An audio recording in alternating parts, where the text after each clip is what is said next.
Greetings, adventurers, and welcome back, Master of Dungeons here on the Master of Dungeons Twitch channel, twitch.tv/the Master of Dungeons. It is Sunday evening, holiday for some of those around the world.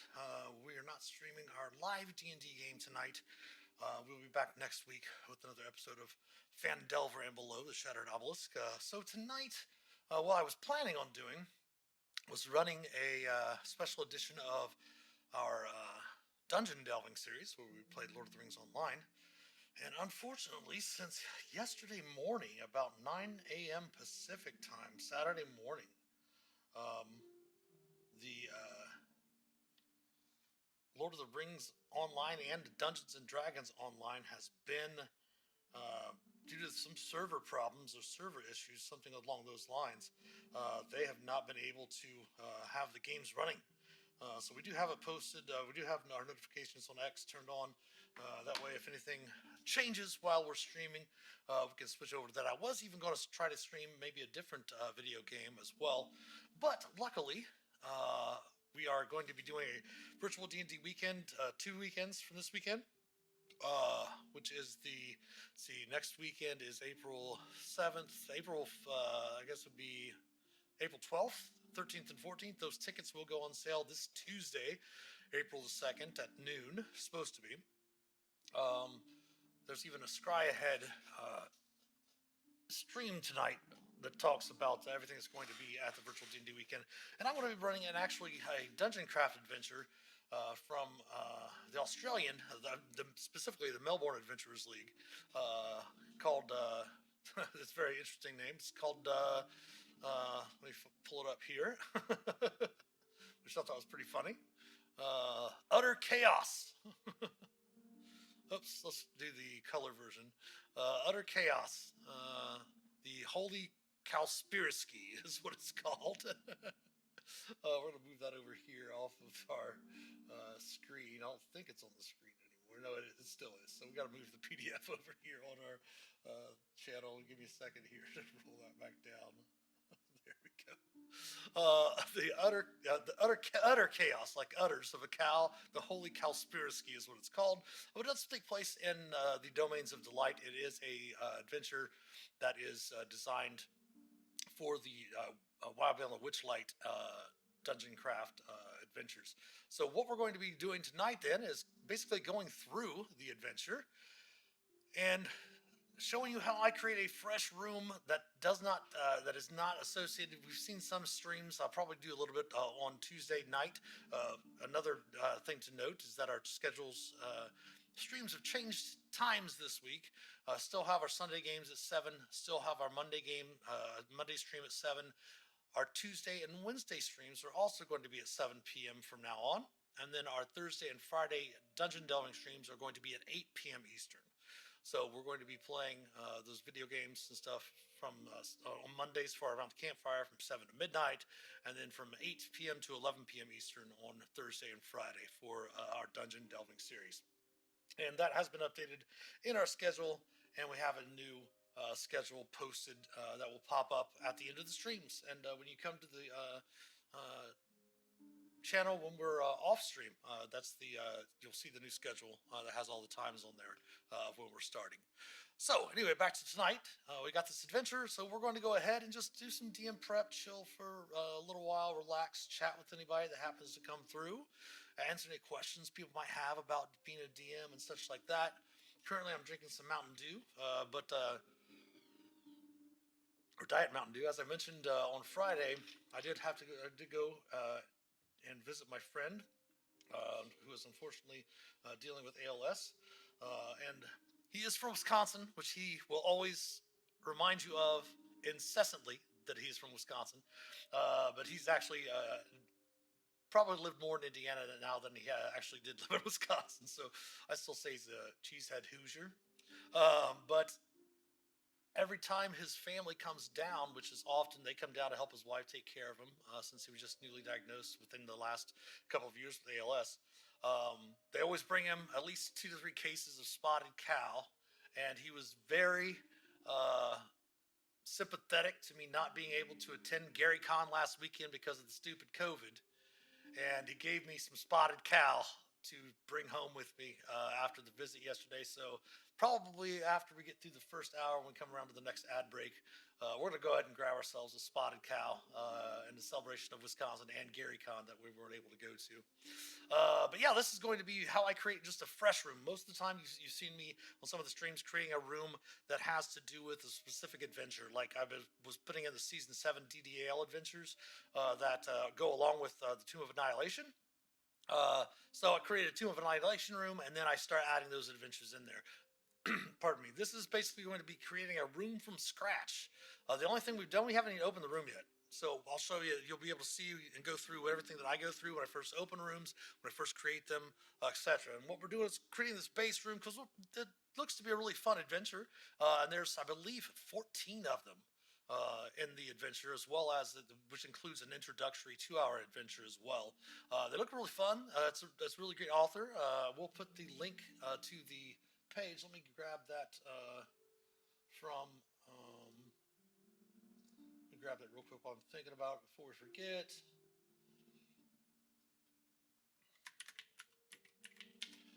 So if you want to go purchase any of these as well, here I'm just going to put the first one in, which is called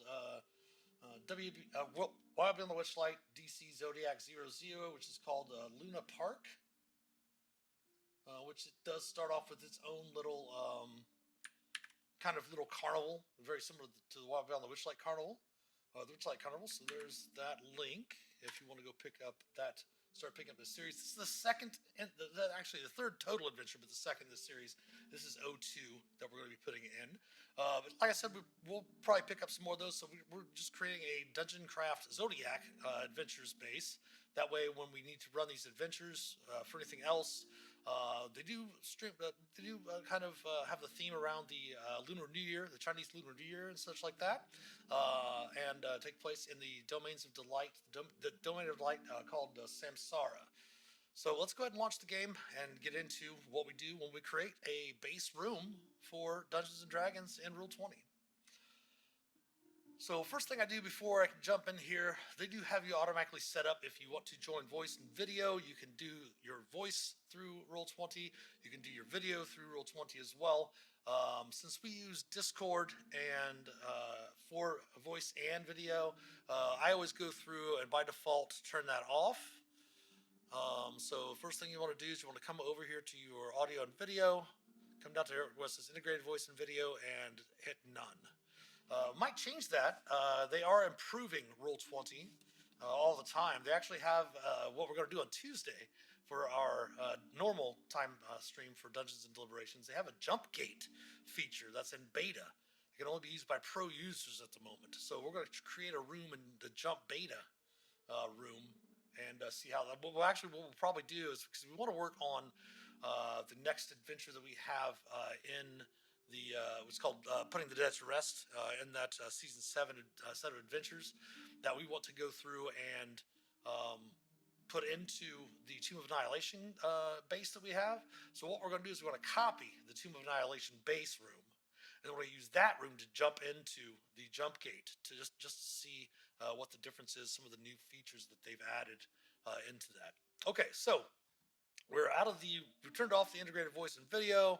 I always like to have a little bit more space to see, so I'll come down here, go to the audio and video display, and we'll just also go names only. So it just shows people's names down here at the bottom. That way I have room for the macro bars and all that stuff like that. That's what we'll do next. We'll turn on the macro bar. We'll go through and we'll go to the transmogrifier. This is something that if you are a pro user, you have the ability to transmogrify things from other rooms. So what we're going to do is we're going to go down to our most recent streaming base from Stream Game. We're going to come in here and we're going to grab some of our macros that we have available because we can now pull over macros, which is awesome. So first thing we're going to do is we're going to pull over rollable tables. Actually, macros. There we go. Down too far. So we're going to bring over ability checks. We're going to bring over our changed dice. We're going to bring over our initiative. We're going to bring over our recharge, our saving throws, and skill checks, and then Whisper and Whisper DM. The Whisper DM is for the players. The Whisper is for me. We're going to bring over. We don't want to bring over 3.1 because there are 3.1 version 13. There's a new one that we'll just go ahead and add into this. We can actually add it from our. We already have the new one in our Roll20 account, so we'll add that in a little bit later. We really don't think we have anything else we need to pull over from there at the moment, I should say. So we're going to get to pulling other things over eventually here in a little bit. Actually, we probably should just go through and do it step by step. So let's go to our rollable tables, make sure all our stuff's in there. Perfect. Our safety deck is in there. We're not going to put it on show yet. We don't really need that yet. Let's go ahead and we'll put in our ability checks. Actually, first thing we'll do is do initiative. Then we'll do ability checks, saving throws, skill checks. We'll do whisper, and then we'll throw in change dice, recharge, and then change dice just to have some fun. That way we have our macros ready to go there. Let's go ahead and go to our journal. The first thing we're going to do is we're going to add folder.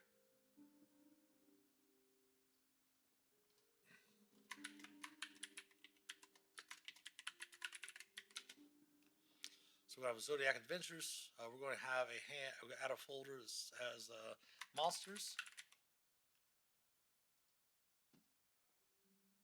Remove that down below.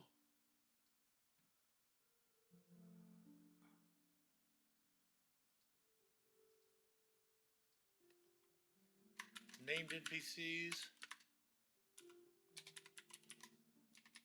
Yep.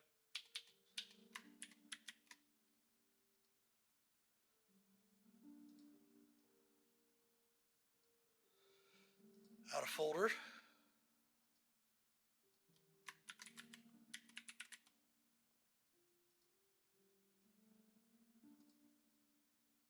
And yeah, let's just go ahead so that we're not, let's rename this folder. Creatures. There we go. I think that's how they're mostly done in the other Adventures League, or not Adventures League, AL, not Dungeons and Dragons hardcovers.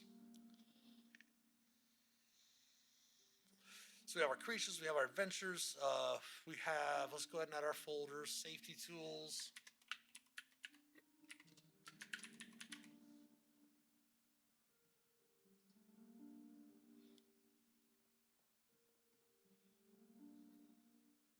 Oops, we flipped off of it.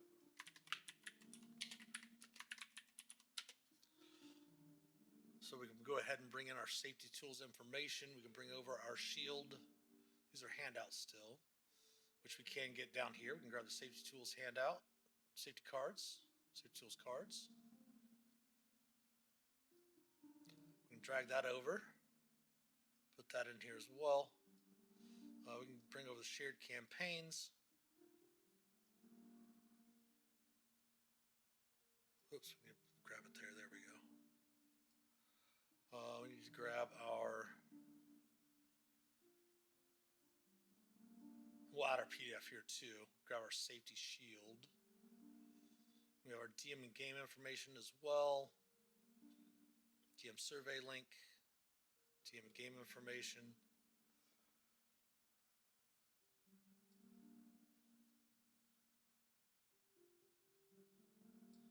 Then we have our dragon marks as well. So that way we have all of these handouts ready to go right from the get-go. Let's go ahead and go back up here and then grab our safety shield. So we have it in here.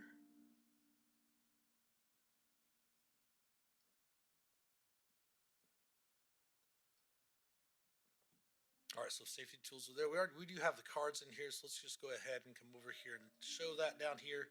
That way we have them on the screen for when we finish the room. Every time we copy it, it'll have it shown. Okay. That is kind of just a start. Dragon marks, team game information. We're going to add that PDF. Yes, add from one library. Let's go ahead and close the transmogrifier. We can come back to it later.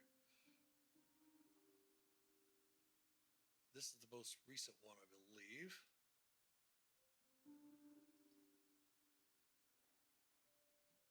Nope, that's not the one we want. Delete. That's from Critical Role Pack. Maybe if I make this window a little bit bigger. Maybe? What's going on?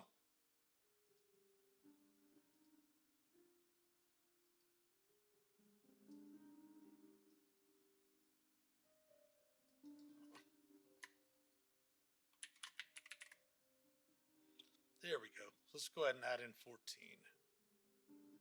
There we are.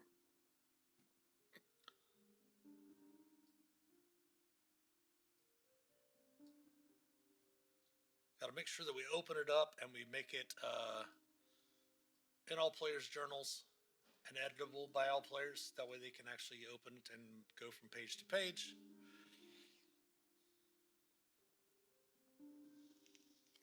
All right, so first of all, what we want to do is we want to do a splash page for our start. We'll also want to add in, come over here to our transmogrifier. We're going to go back to our base room again from the stream game. We're going to pull in our DM workshop page.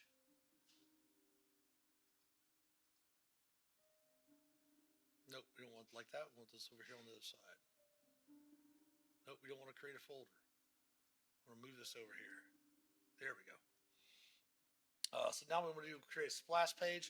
We're going to go ahead and use the Chinese zodiac art that we just recently put in here for our splash page at the beginning, and then we're going to put we'll probably end up not do it tonight. But we'll probably end up putting in a zodiac description, like some text or some PNGs on the map layer with the splash.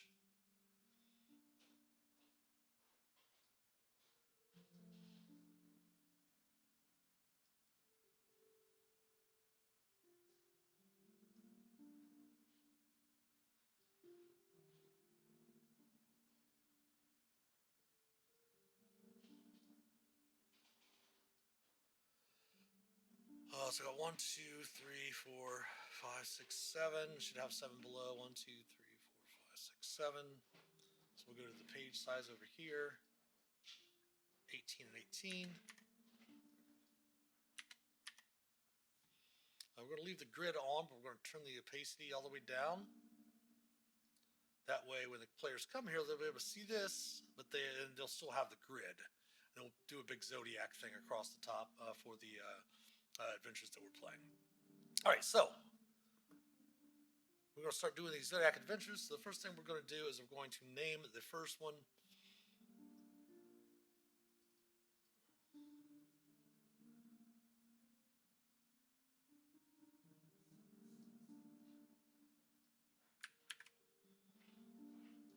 add folder.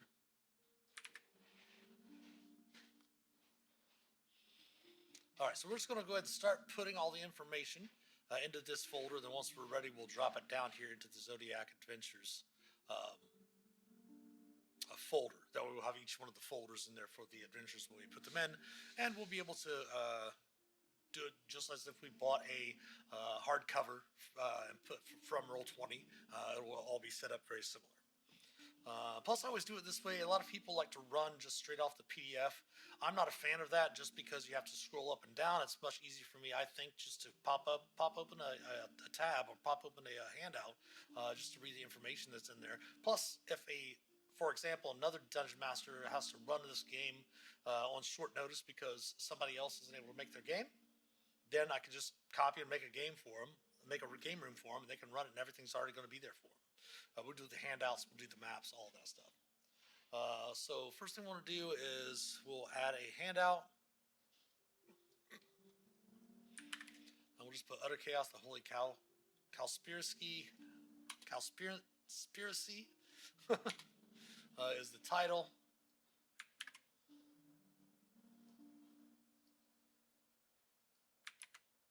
And then we'll do a little bit of formatting after we're done with getting everything copied over there.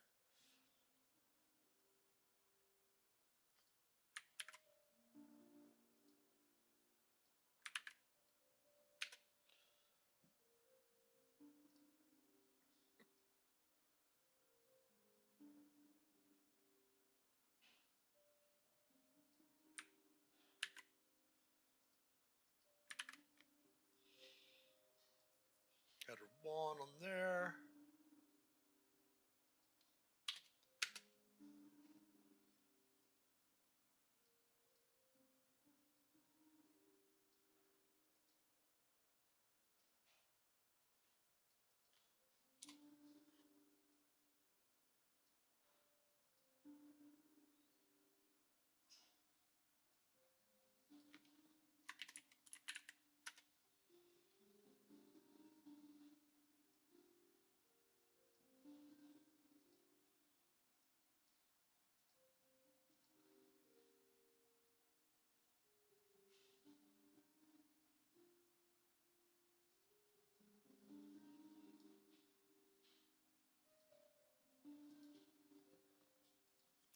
That way we can also, at the beginning of the adventure, you can pop this handout up and show it to the players. It gives them all the information. We should also go ahead and put in this information. We're going to do that in the DM and game information. Edit. Grab that from the PDF again.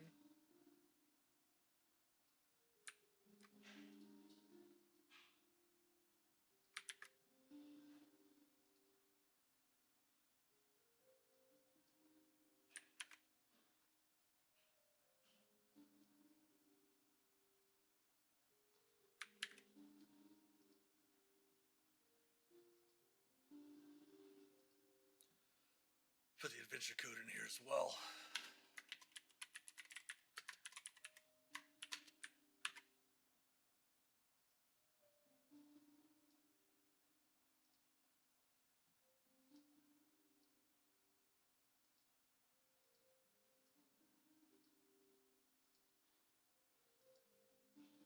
All right, so we got all the information there for that.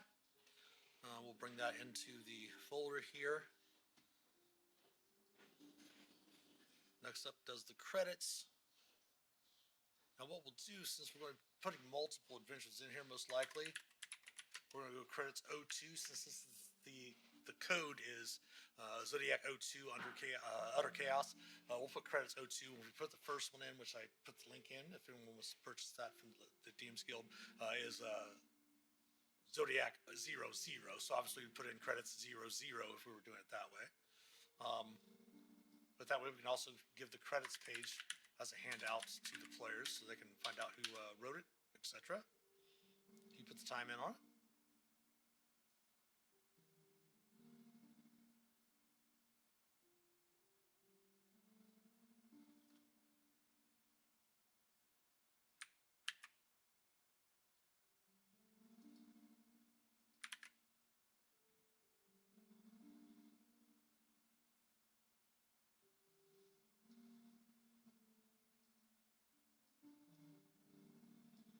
We're going to copy that, and then what we're going to do is we're going to link that.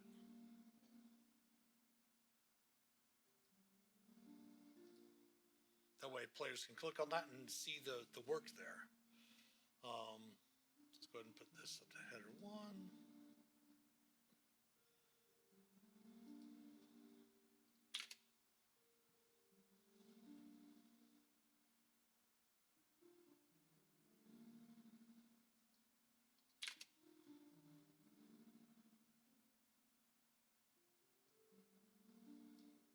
Got this little header as well.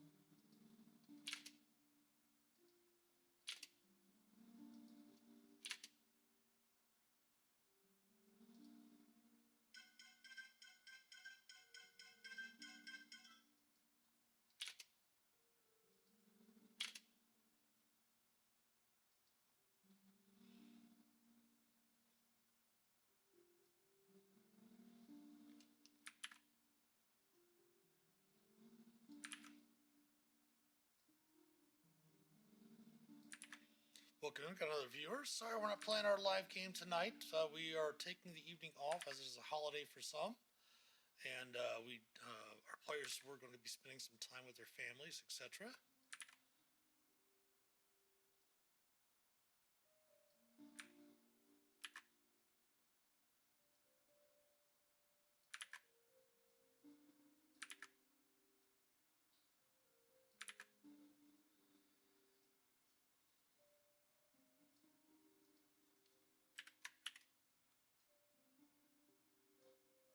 So instead, we are going through and doing a little bit of DM prep for our virtual D&D weekend, and walking viewers through how I set up adventures on the virtual D&D, on the virtual tabletop game, virtual tabletop of Roll20.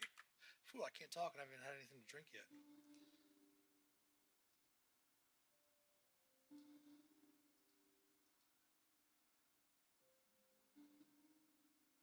And then we'll go ahead and do this.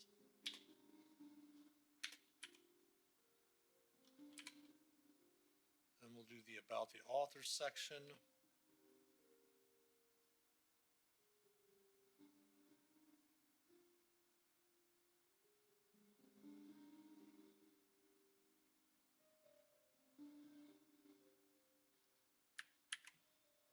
I'm going to put everything that was in there because there's some other stuff that they might not want on there. And my apologies, my phone, this should be on mute and notifications silence, but it is not. But I do have to check them because my father is currently in the hospital. He had a bad reaction to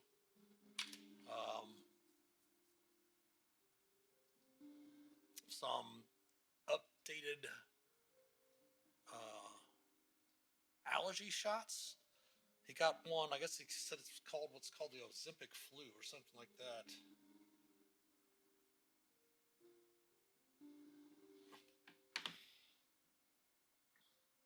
Okay, so there's our credits page. Next, I believe it should be our adventure primer.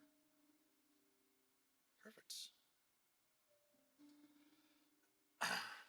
So we also, again, note Adventure Primer 02.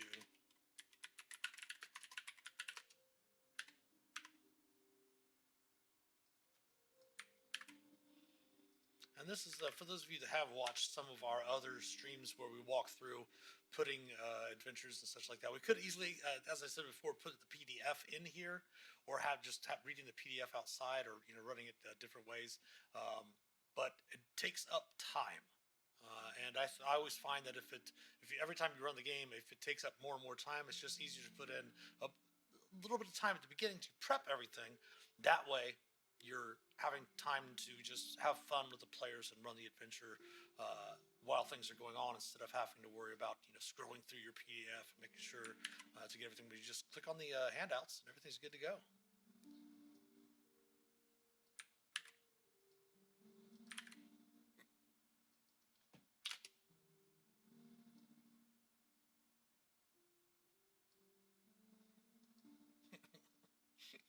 I can already tell I want to have a lot of fun running this adventure.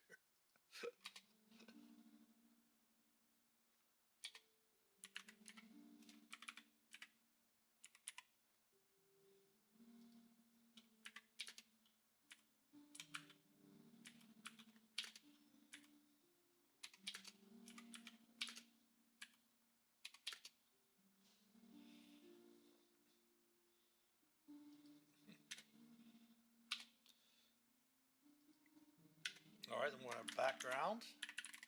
And always give myself a little extra space for formatting if need be.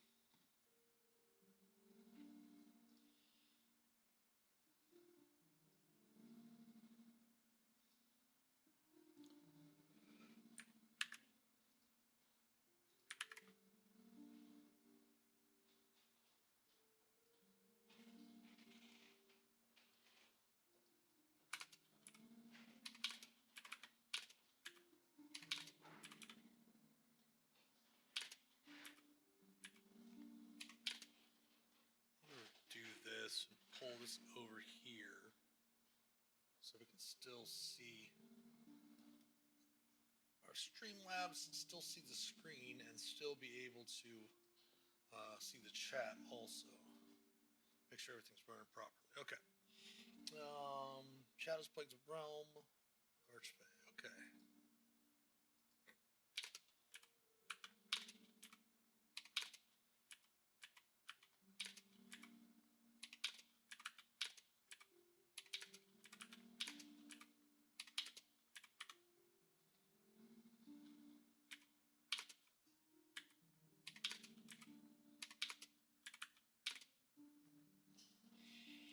always want to make sure to, well, for me it would be highlight. For if you were using non-dark mode, just normal mode, it'd be bold. Bold certain things.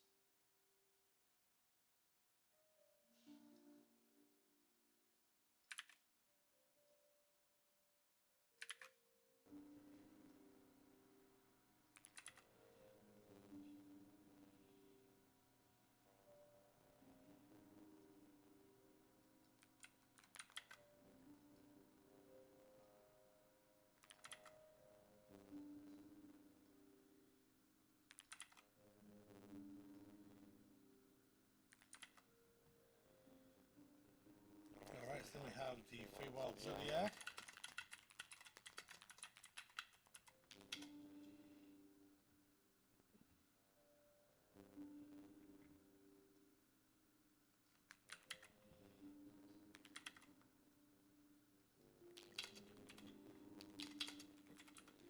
I did make myself a domain of delight as well.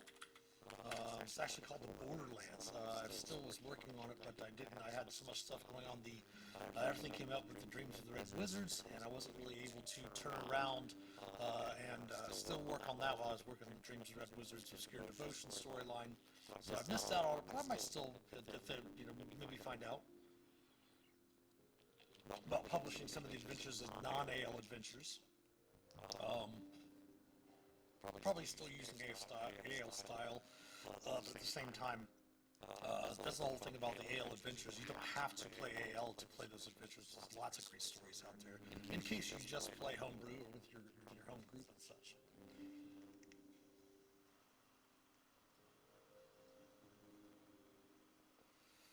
As known as the Zodiacs. The Herder is powerful. Archfey.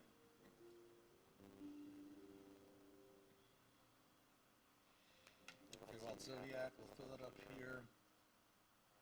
Header 2.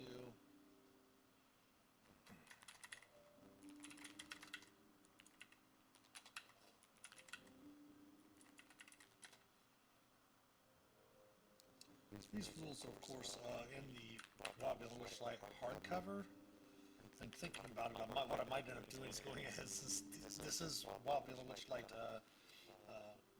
As I might look, once I look into it a little more, maybe make a Wild Beyond the Witchlight home room, and then just transmogrify all the handouts over there that we need to. Before we get started putting any other adventures in. Because we might not run these in future virtual D&D weekends, but we'll see.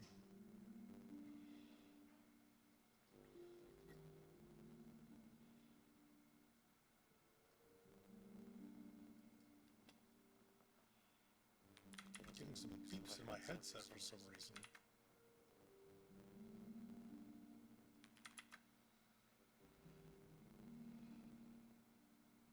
Some new rules, rule of respect, rule of fortune, and the rule of prosperity.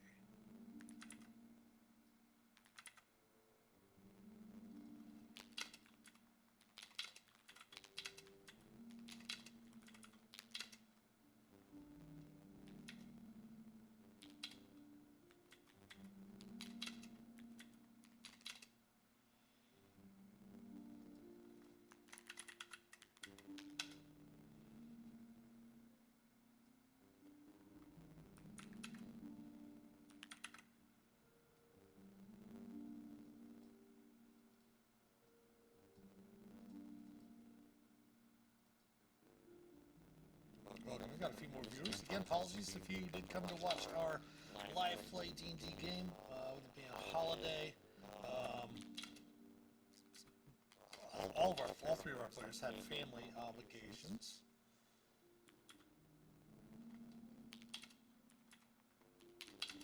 So instead, we were planning on doing some dungeon delving, playing some Lord of the Rings Online, but unfortunately, that game has been down since yesterday morning, as has been Dungeons & Dragons Online. They've had some issues with their servers, and they're desperately trying to figure out what's going on with that. So we're just doing a little bit of DM prep. showing how we create things in Roll20 rooms, etc.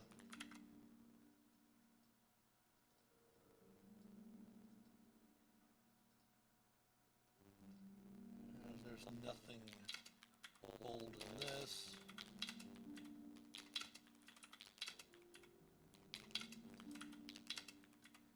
I don't technically read through exactly what's happening on each one of these pages, but once I get everything into the room, that's why I always go back and go through and read everything more closely. So let's go ahead and put an adventure hook too. That way we can put everything else in there. It's pretty cool artwork in here also.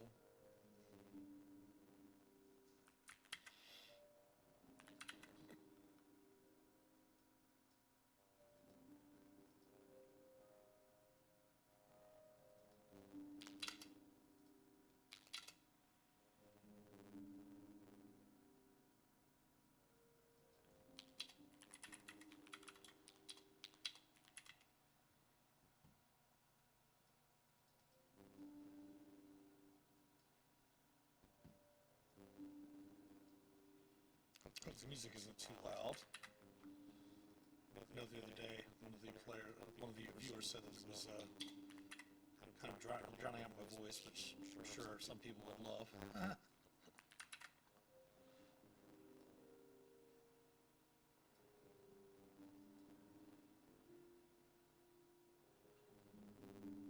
This is well not italicized.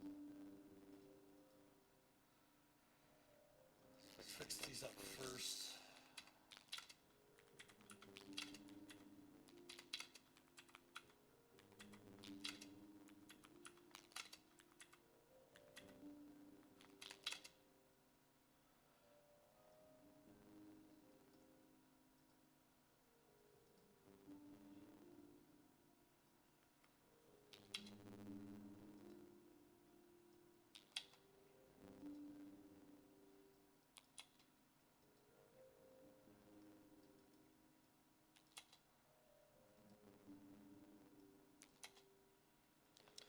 See y'all tomorrow. As I mentioned earlier, our schedule has changed. We've put that up on the channel page as well. Changed all the schedules around, so tomorrow we will be running our around the campfire as normal. And then we'll have our Dungeons and Deliberations stream on Tuesday. We'll actually start looking at this jump gate thing for Roll20. And then we'll go over TRW OD03. Something's on the move on Thursday for Tavern Talks and Shifting 4. And hopefully, Lord of the Rings Online will be back up when it comes around to Thursday and Friday for our dungeon delving stream.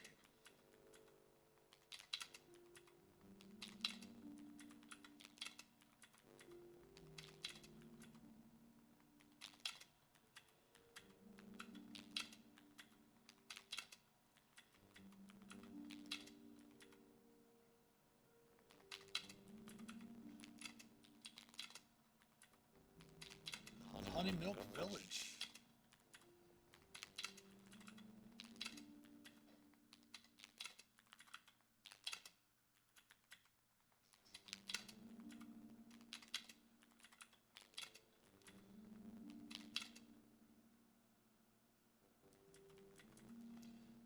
I think that is all. Yeah, this is all for this handout. So what we'll do is we'll come down here. We'll save our changes real quick before we continue to edit. That way we don't lose any of the progress that we've picked up. Come back down here to this.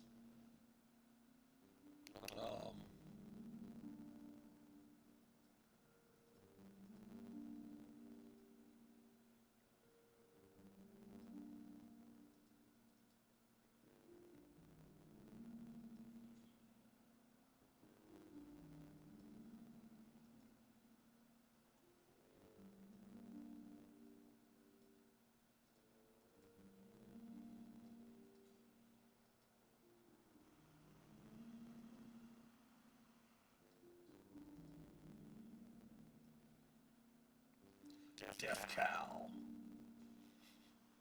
Oops.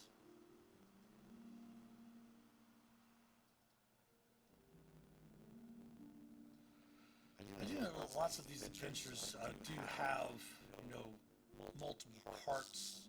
Generally, what I'll do for mine, at least, I'll just have a part one.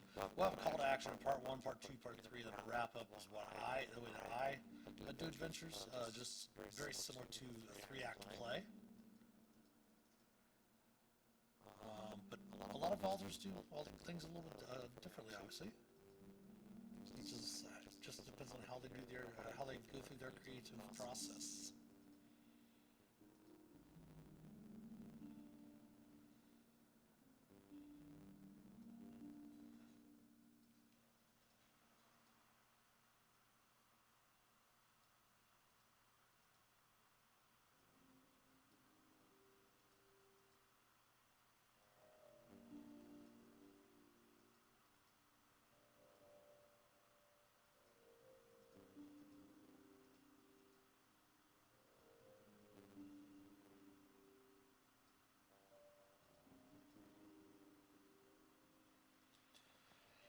Alright, so we have the adventure primer finished for the adventure. We'll move that down into the adventures folder. We do have an extra thing we need to put in here. This is a handout for some of the stuff for the adventure itself, as well as we also have a adventure flowchart that we're kind enough to add in there for us.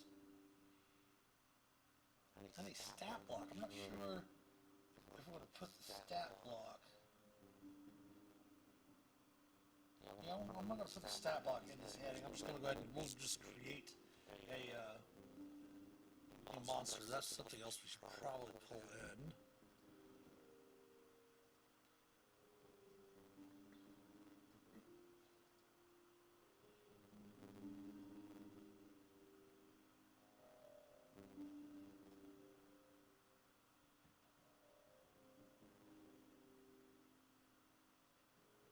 It is not in this room, so luckily, hopefully it'll be in our master room.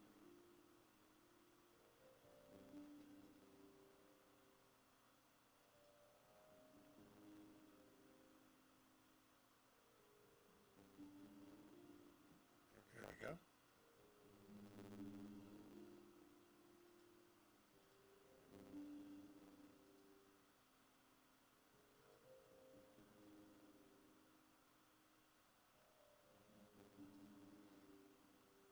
That right at the bottom there.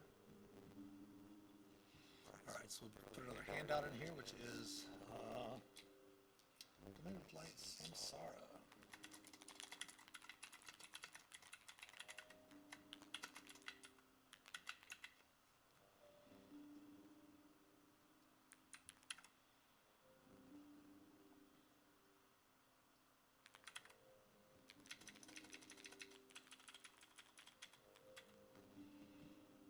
Alright, so we have background.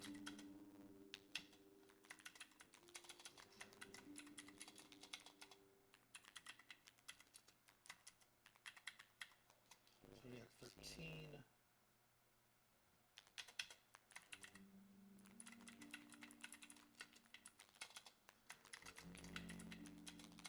Arma. There we go.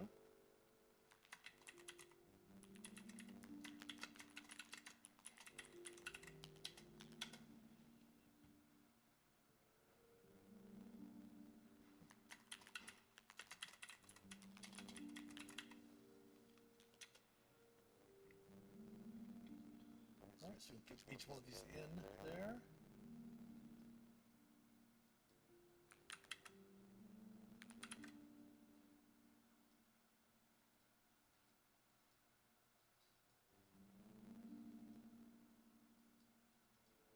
So just need to drop these down to just smaller things, which is fine.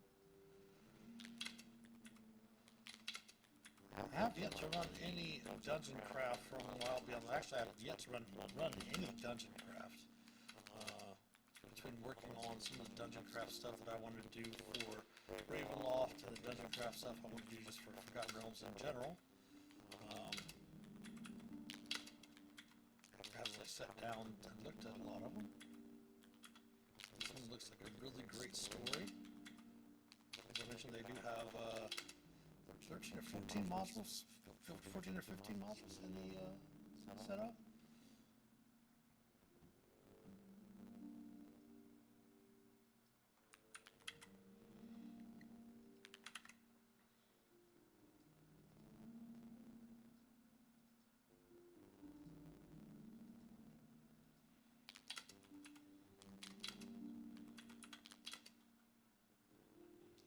You put a table in. It's 3 by 1, 2, 3, 4, 5, 6, 7, 8, 9, 10, 11, 12, 13, 14. 3 by 14.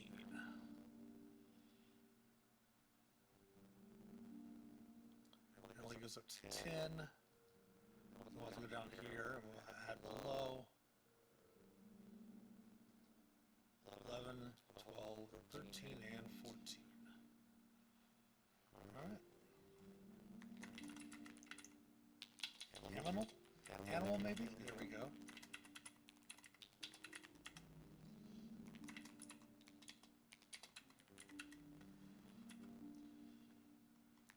Rat. Piper.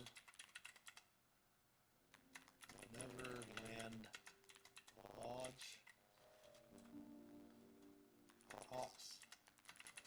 Herder. Honey Milk Village. Now it looks like each one of the adventures have to do with each one of these Zodiac 13, because the first one is called the Piper something, like the 01. So it does look as if each one of these has the adventure correlates to each one of these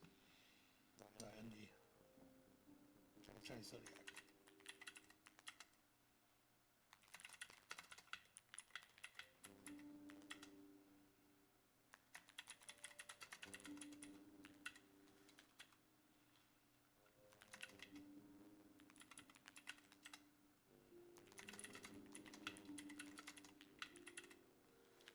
Shade here.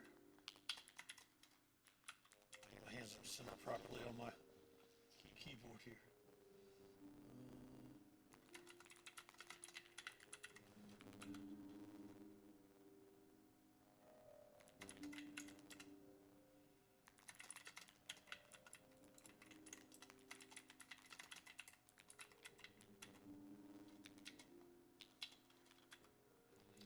Again, save progress, that way we don't lose any progress we might have made. Especially when we're working on tables, I always recommend to save multiple times while you're doing the tables.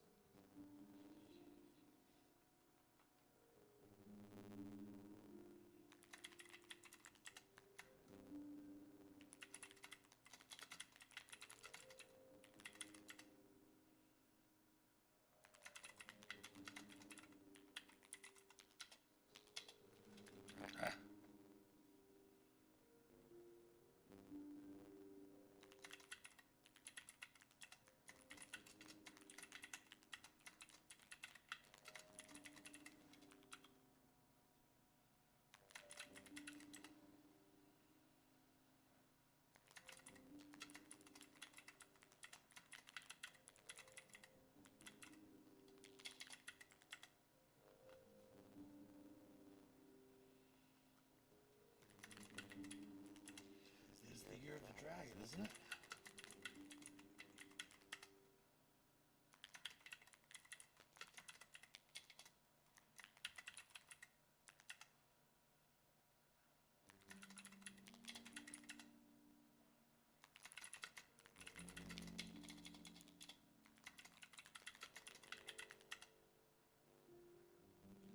Feel free to chat a bit in chat if you want. If you're new, give us a follow. We don't have to do anything like subscribe or anything, but feel free to say hi. We do have follower only chat.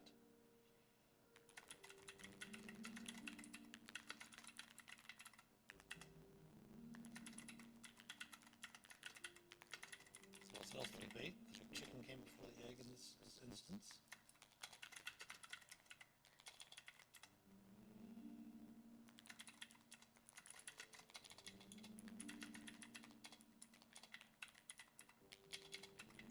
There we go.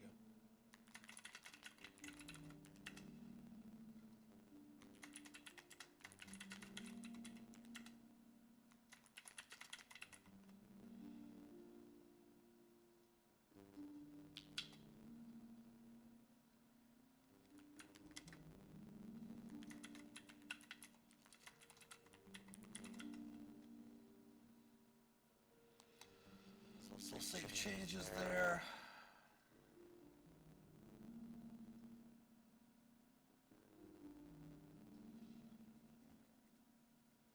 Now we're on to the reincarnation of karma. We can go like this.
Alright, so after this, I do need to put in a quote. I use the quotes for sidebars. When I get into adventure, and I see what I'll do is if there's box text, I'll create just one column, one row of this, and then I'll put all the box text in that. That way it looks like a box text from an adventure. And if there's a sidebar, that's when I'll use their quote format.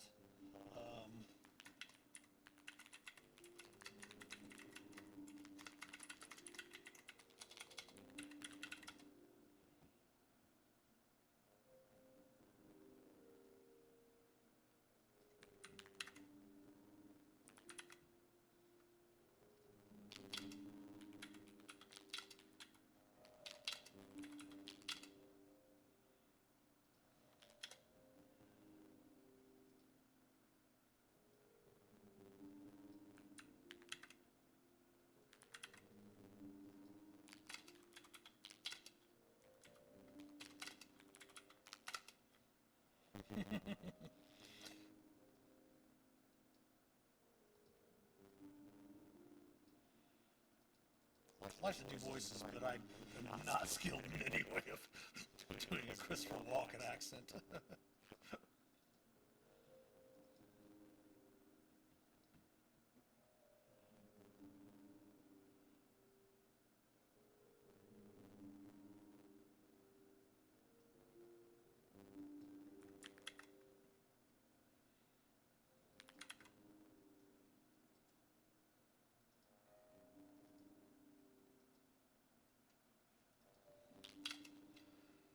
I want one more sidebar about the herder.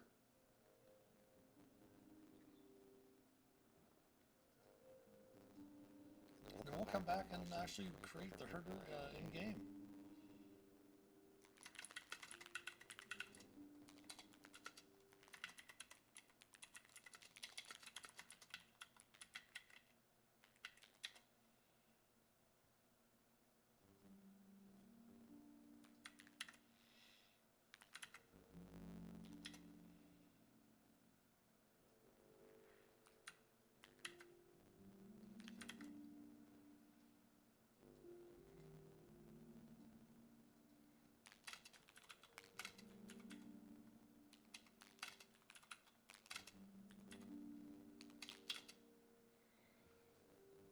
non-combatant adventure and uses a modified stat block of a stone giant dreamwalker, with the creature type being fantasy giant.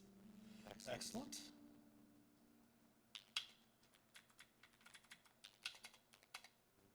And we will save the changes there. So that is there. Then we'll have to come through and do the rules of conduct plus create the giant. But ad breaks are coming in just a few seconds.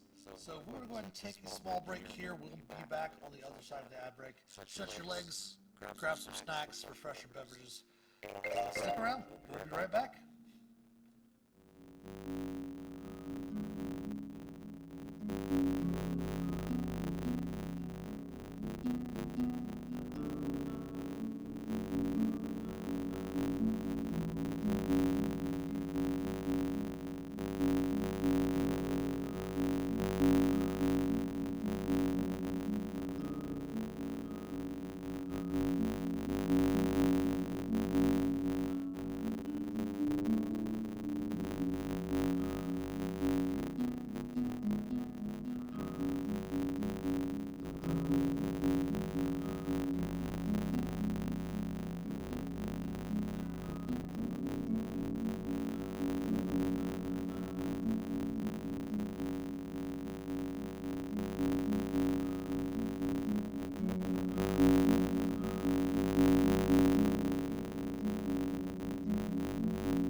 Back on the side of the ad breaks.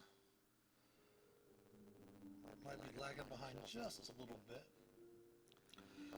So let's go ahead and we do have another handout before we actually get into the adventure itself. We do have an adventure flowchart as well. But we're going to go ahead and do the herder, the Archfey of Samsara. Let's go ahead first. I'll copy this image. They did give us a pack when we picked this up off of the DM's Guild. As if we're looking at the virtual D&D weekends, just like any other conventions, since a lot of the conventions I do with Game World Con or with Gary Con or Origins, Gen Con, Winter Fantasy. A lot of those times is going to be running Premier Adventures. So the organizers will provide us with the adventures. If the adventures are coming from or have already been published, it is our responsibility as the DMs to purchase a copy of that. Like for example, we don't have all of the adventures purchased from, or I should say, put up on the DM's Guild for the first 6 Dreams of the Red Wizards obscured devotion storyline, but the organizers of GameHoldCon did purchase the copies from Boltman Games to make sure that they had those available for the players to run those adventures.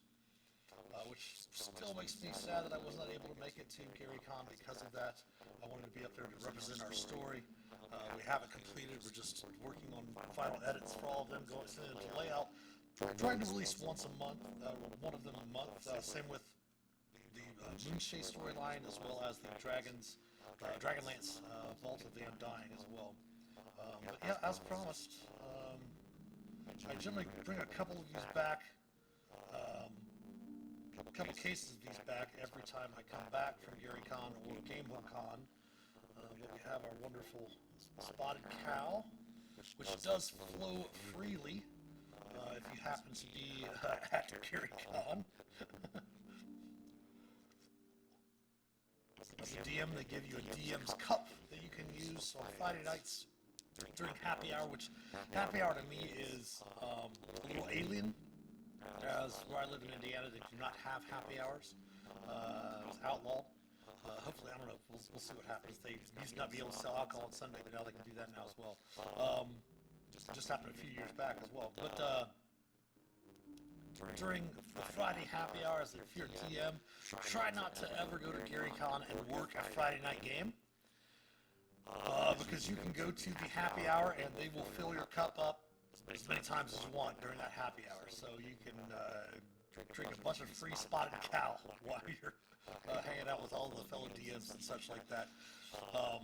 I got lucky, not this past year, obviously did not get lucky this year. Last year I got fairly lucky because the games that I was scheduled to run, all the players were drinking, they were all over 21, everyone was having a great time, and they were the last slots of every night, so everyone was drinking, having fun, and just having a blast. And they weren't going overboard or anyone getting too rowdy, which was a lot of fun. Kept telling them, hey, I gotta finish this game. I gotta run this game still. But let's real quick copy this image. We're gonna go ahead and pop it into Paint real quick. Paste that in here. Save it as a PNG. The herder. Actually, let's move up. Let's go out to Zodiac. New folder, images and maps. Oops, not there.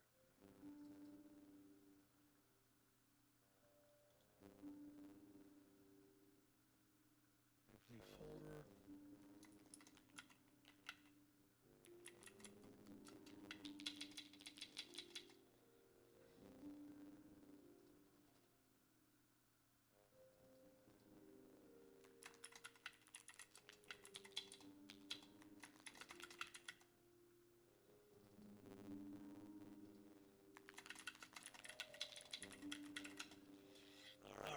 Then we're going to go ahead and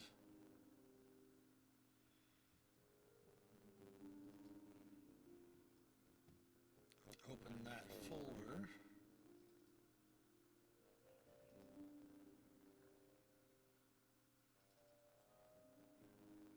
Quickly go over here to Roll20, token stamp at rolladvantage.com. It is a large creature.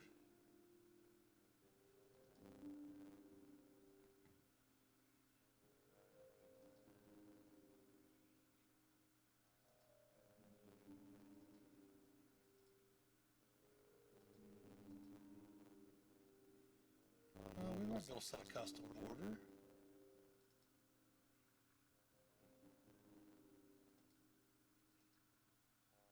There we go. No border 10. We'll drop the picture of the herder in there.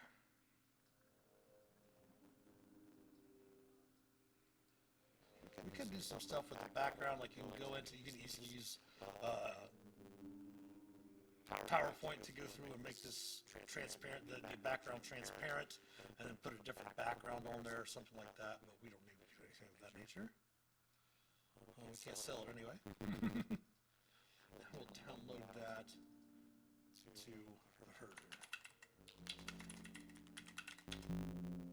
Oops, yes, we do want to overwrite that one.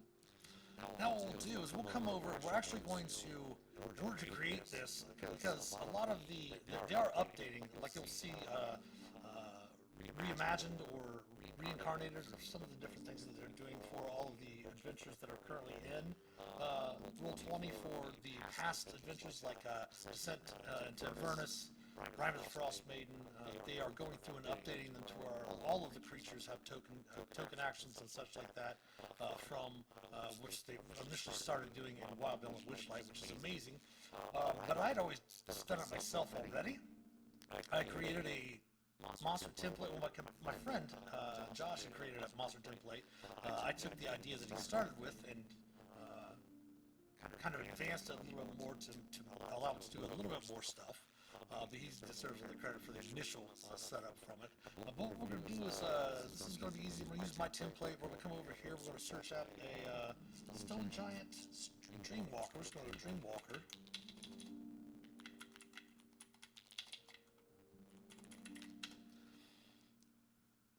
And we have a Stone Giant Dreamwalker. We have one from the multiverse, and we have one from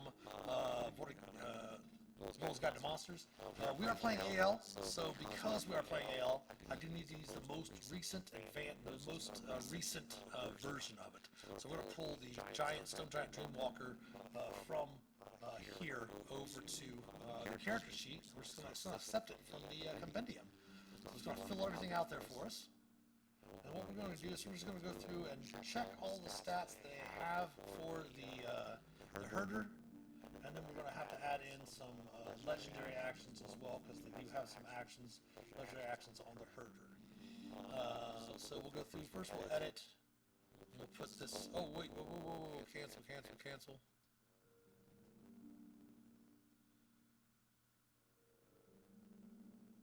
We forgot to do one important thing.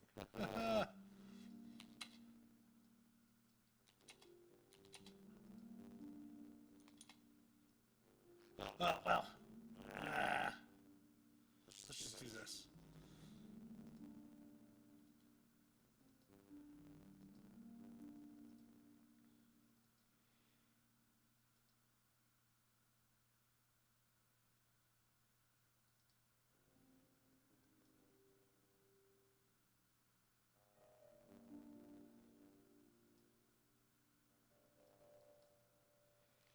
Bring the template back over.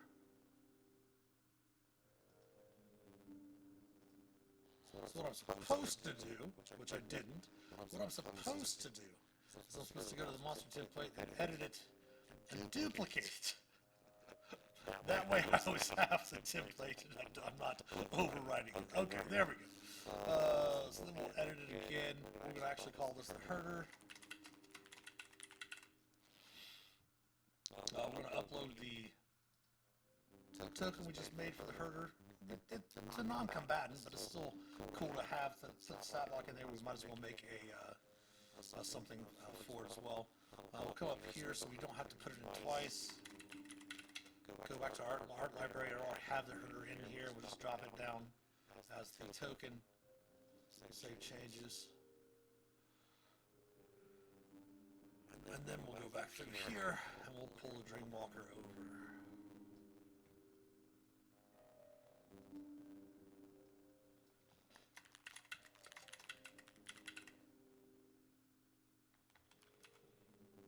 Alright, and then now we have it as a phase shape changer, so we're going to go Fey. Huge Fey.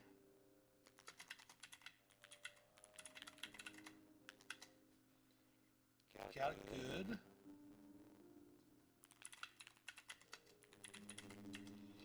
class is 18, natural armor, hit points is 161, 40, 12 plus 70, speed is 40 feet, 23, 12, 21, 10, 10, 12, 23, 14, oh, they increased it, 21, 10, 8, 12. Okay, that's a little different because we, like I said, it is, they probably used the version from Will's Guide to Monsters while we're using the one from Mordecai Presents Monsters to Multiverse.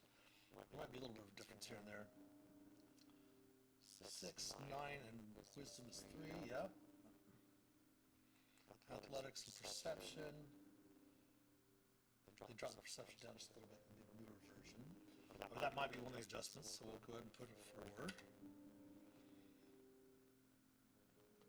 And by the way, when you're putting these in yourself, like say you're creating your own monsters or anything like that, you don't actually have to put those pluses in there. You do have to put in the minuses. If there's a minus to it, you definitely want to put the minus in. Like for example, this wisdom here, I saw a +2 wisdom on it, even though its wisdom is 8, which would give it -1. So that maybe that they adjusted it there. And that's probably why the perception is at 3. So we'll leave that there. Common Giant and Sylvan. It is still that. I don't think it has any spells. No, so we don't have to do anything with spell casting. It does have legendary actions. 3 legendary actions, right? Yep, 3.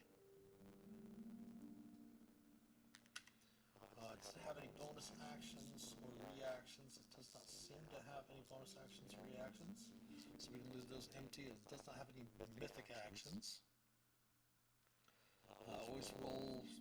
Advantage never whispers rolls. Auto roll damage and crit.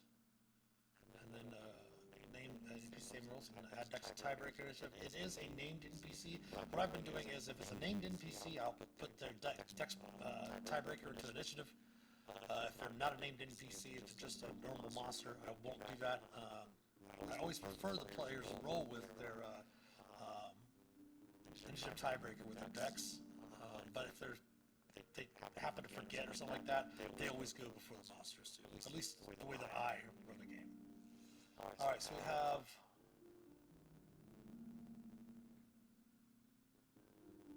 this is a lot different. So we have a few things to change here.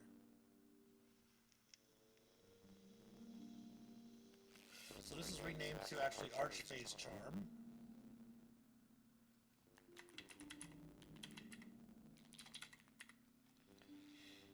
Now the text does seem to be very similar. Fighting the Archphase incapacitated.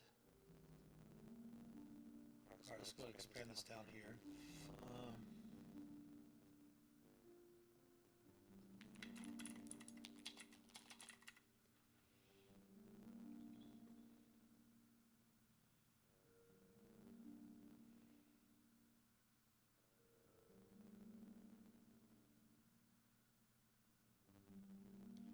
Creatures charmed by the Archfey.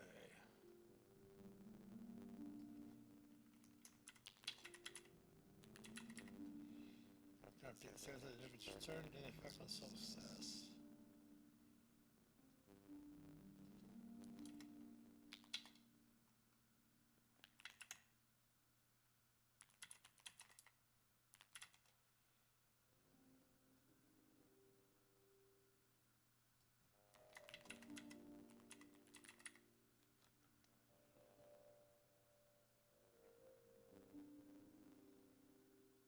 So they changed just the K there at the end, so it didn't have Archphase twice, right?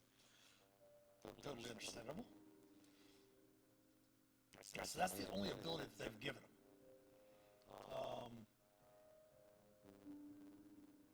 He also, so they've added a few extra things in there. So they also have, let's all put these in alphabetical order just because I'm weird like that.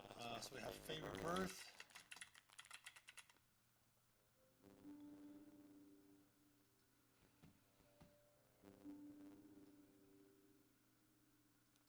Because it is the Archfey of the Domain.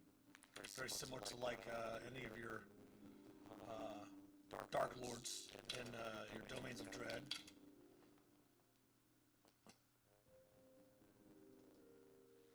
It does have legendary resistance.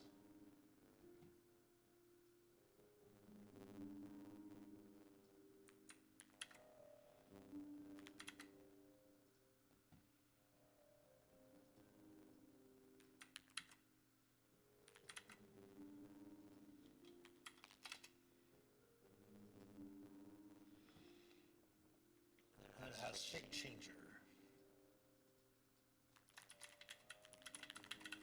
Now they implemented a lot of different rules, which is great in the formatting of dungeon craft adventures over the last few years. That you do want to put all of the, and they're trying to make it consistent in their D&D books and their monster manuals and stuff like that, which is great. Is that you have everything in alphabetical order as much as possible. If the creature is listed in the adventure, it needs to have a stat block at the end of the adventure. It's not in the monster manual.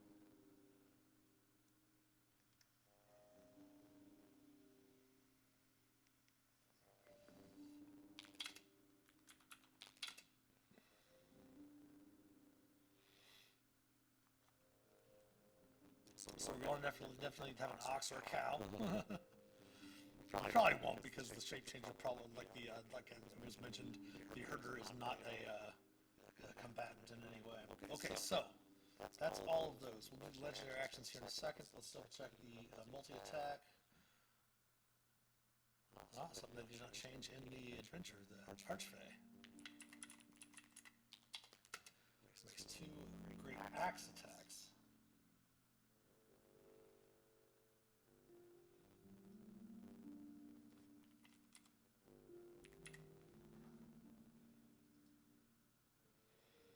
So it's just a great axe.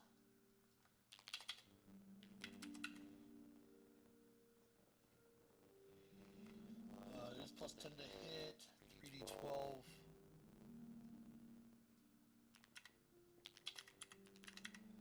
Plus 6 damage, slashing.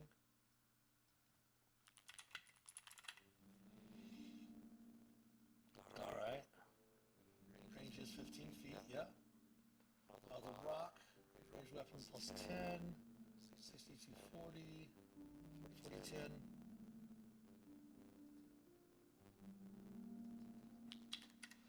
40, 10 bludgeoning. Knock prone. And then petrified touch.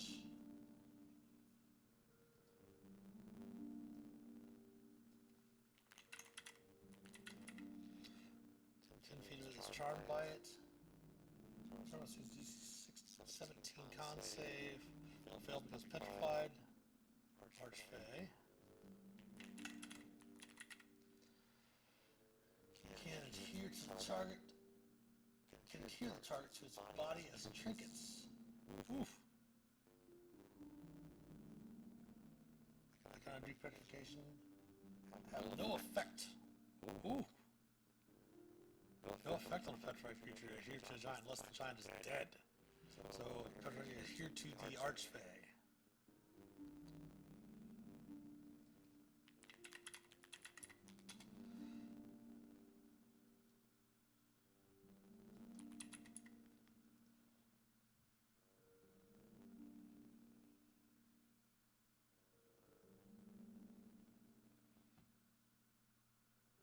Alright. Fine touch is done. Now we have legendary actions. The herder.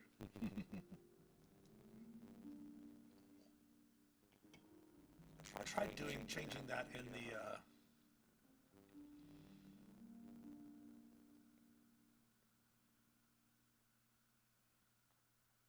I think actually in the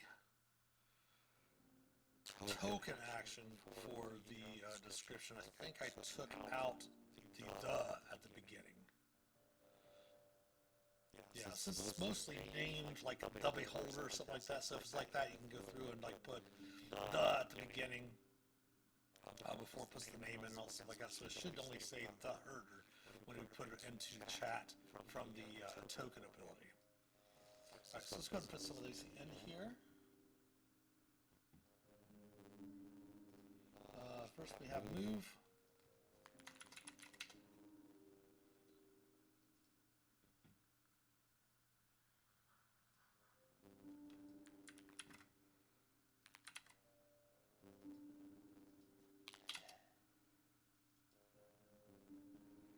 And we also have attack. Ooh. Now, you can move this as an attack. I don't really make it an attack just because of the fact that these are going to have token actions. So you can post which ability they're doing. If we wanted to, we could put an attack in there, but it just makes one attack. So we don't want to put... We don't know if they're going to attack with an axe or a rock. So we're just going to leave it Archivade makes one attack, and then we can always choose whichever attack they're going to make.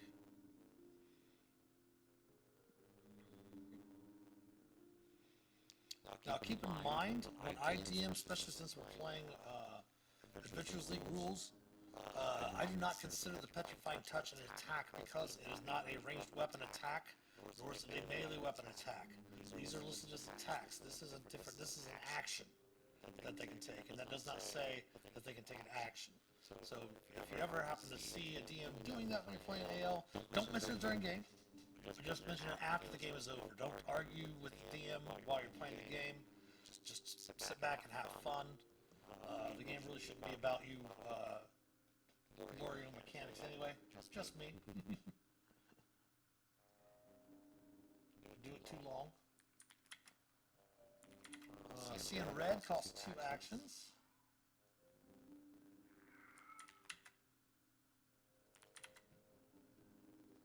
Gains resistance to bludgeoning, piercing, and slashing.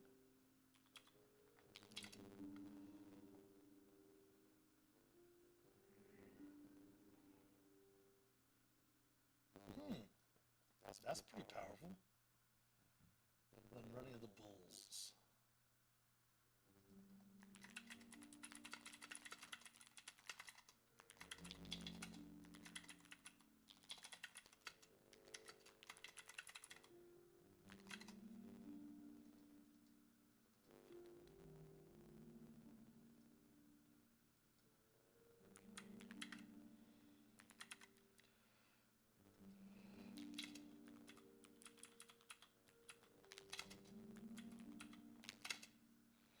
This is a really cool ability, but the problem is that they forgot when they were adjusting this to put in or half as much on a successful save. Now, here's a couple things we can do. Because this does have an attack ability, we could make an attack ability. What I do for these types of things is you can put them in here, or you can do it this way. What I'll do is just put down piercing damage. If I can spell damage right. And then I'll go open bracket twice, 4d6, close bracket, close bracket. And then we'll go force damage, open bracket, 4d6, close bracket, close bracket. That way when we go to use that ability, we'll come back over here to our chat log, and we hit this, it'll automatically roll each one of the damage, so we don't have to automatically roll the or go through and manually roll the damage. You could also put it in if you want to use some different macros and things like that, to where you could actually just click on these if you wanted to. You'd actually put those closed brackets and open brackets around those as well. Honestly, this should be in parentheses, and this should have the average damage that 46 does. That way, if you're in a hurry, you can just apply the average damage, especially when running conventions and such like that. I always use average damage as much as possible. That way, it kind of speeds the game up a little bit. But we already have it rolling there, so we don't have to worry about something like that. Alright, so that is the herder. So now what we got to do is we're going to just come through and easily just do this. We're going to go multi-attack. We'll just adjust some of these. Multi-attack, action. We're going to go, this is our great axe. Nope, not showing macro bar. There we go. This is rock.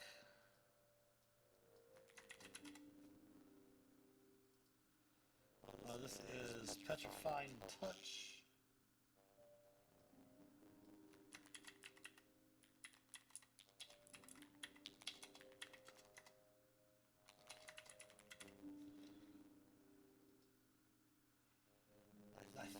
can actually do this. Double check this. I think we can actually do this way. Yeah, if you copy and paste it in there, it will not put the hyphen. If you have space, which hopefully they're going to do something a little small that they'll look into, but hopefully they'll look into getting rid of that hyphen when you're setting up token actions and such. Okay, so we don't have any other actions, so we're going to delete those. Our first trait is Archface Charm. So again, we're just going to Archface Charm. We're going to go ahead and just copy these and paste them.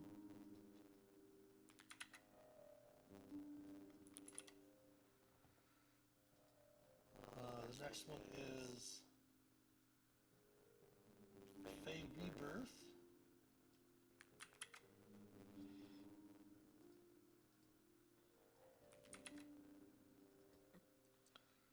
The next one is Legendary Resistances.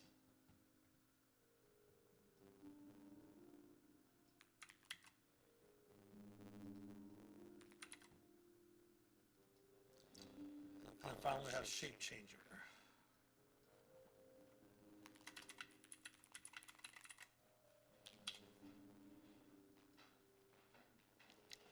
We don't have any other traits, just those 1, 2, 3, 4, 5 we can delete, 6 we can delete. We don't have any bonus actions, no reactions. We got the initiative there, we got saves, we got damage and immunities, perception. We don't need the stats because we're not, you can use the stats. The stats are there in case you want to set up different hit points and stuff like that for your different creatures as they're out there on the board. Sometimes you can do that. They've got a lot of better scripts and macros that are out there that can do that. So I might actually go through and remove the stats, but I just keep it there just in case it's needed. You never know. Plus, you don't have to click it to show it as a token action. Perception's good. Skill checks are there. We don't have any spells, so we'll drop spells. What happened here?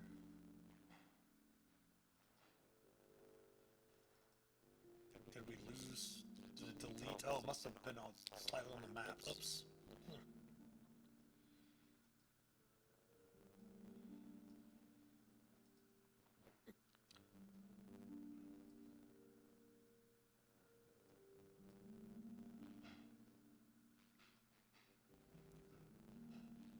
Need to go back over to the. There we go. I'm going to move that to the map layer. Okay. Oops. Alright, we got immunities, all of that. We don't need the spells. We got the legendary macros, legendary action 1. What I'll do with these is I'll actually go cost 1 action, right? Put the 1 action in parentheses, and then we'll just paste them in there. So move and attack.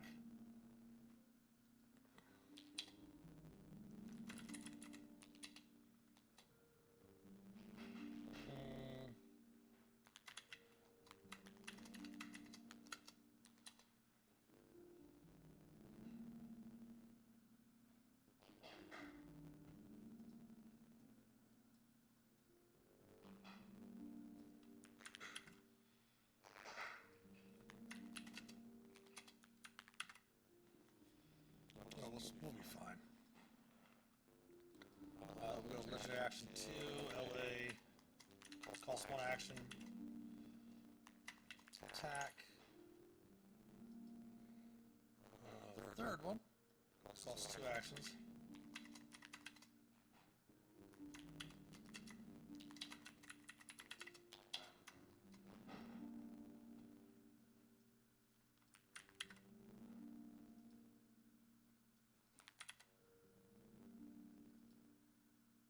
Its 4th legendary action is running at the bulls. We'll go LA 3. And then we'll delete legendary action 5. Alright. Those are all set up. Go back to the character sheet. We've got the character sheet all set up. I'll actually go over here to our DM workshop. I like to go over there just to make sure that we're not leaving anything out on the splash screen for the players. So let's open up NPCs. We'll move the herder up into the named NPCs. Default character sheet. This is huge. Or the character tokens, I should say. It's huge. So we go large, huge. And we'll set this up as it represents the herder. Yep. I don't have a lot of stuff in here right now. We're going to show ourselves the nameplate, not the players. Hit points are 161. Now you can link them if you want to. Generally I won't. You can, because this one is a specific single NPC, and not like a monster type. If you wanted to hook it up to its hit points and all stuff like that, then I'll generally put in right here its movement. I use the blue for movement speed, just to let me know what the movement is up there, and then I use the red for their AC, which is an 18. Just because players are mostly used to seeing the purple bar. What I generally do myself when I was creating everything on my own early on, before when I just had a plus subscription. I didn't have a lot of pro stuff. I didn't buy a lot of stuff. I actually made all the monsters myself. I actually use the red bar as the hit point bar. It's blood. You bloody up your opponents. And then, of course, use the green bar for the player character's hit points. For one, it makes it easier to see on the board who the monsters are and who the characters are. But instead, since then, I'm just using a standard colored tokens that you find in Roll20, and then use a very similar token for the players, like a blue token. So when we go to play our Eve of Ruin, back to Eve of Ruin at the end of May, you'll definitely be able, the viewers will definitely be able to look at the screen and see the map and see who the characters are, because the color of their tokens are different. And they are all uniform for this too. The players were cool and understood how I kind of wanted to make sure to have it streamed as much as possible, since we are streaming it. Streamlined, I should say, as much as possible since we are streaming it. Okay, so first we want to do that. We don't need to worry about dynamic lighting for the creatures, because we our vision for the creatures, we can put it on there if we wanted to. We can go vision, we can go night vision, and they can see 60 feet. So we'll put it on there just in case. Update the default token first, then save settings. That way, anytime we pull out the herder will be set up. And you let them, when we click on the herder, it gives us all of our token actions up here at the top. So we need to make a save for the herder. We're going to go, okay, deck save. There's his deck save. Ooh, created his deck save right off the bat. They can make their attacks, this great X attack. They can attempt their petrifying touch. Shape changing ability, what they can do. Skill checks we have as well up here. They need to make an athletics check for grappling. You can do all stuff like that. So that's how I have mine set up, and especially when I'm creating these types of rooms, where I'm basically creating everything from scratch, because there isn't anything that has that you can't really buy this. I don't believe that there is a BGG adaptation of this on Roll20 yet, or on the DM's Guild. Alright, so we've got the herder in. Now we'll go to our next handout. And this is our rules of conduct. Of course, they do have the rules of hospitality, ownership, and reciprocity, which were in Wild Beyond the Witchlight, but this one does have three new rules of fortune, prosperity, and respect. So there have to fall 6 rules of etiquette while you're in this domain.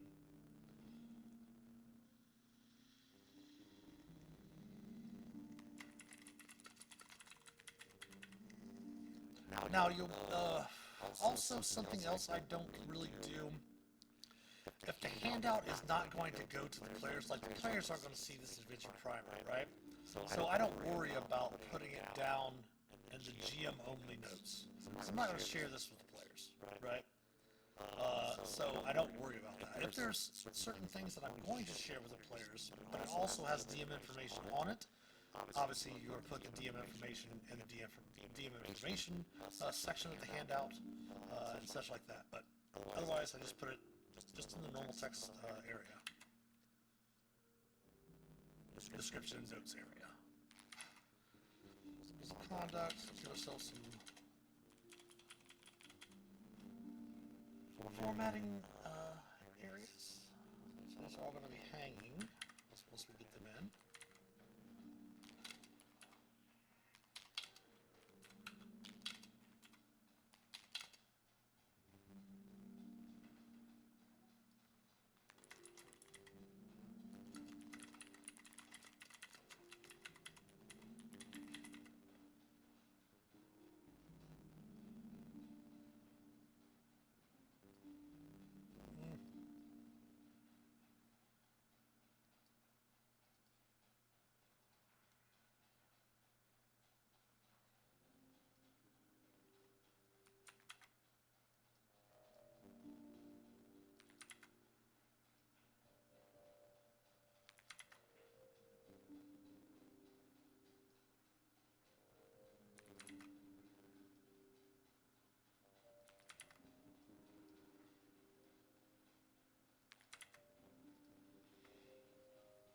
Alright, so then we can take a lot of these and go ahead and just mass copy them.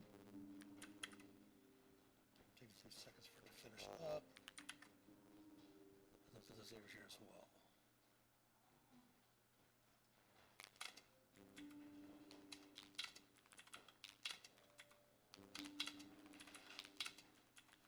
It's so nice if we actually follow these in the real world and then have to do it in the fantasy world, right?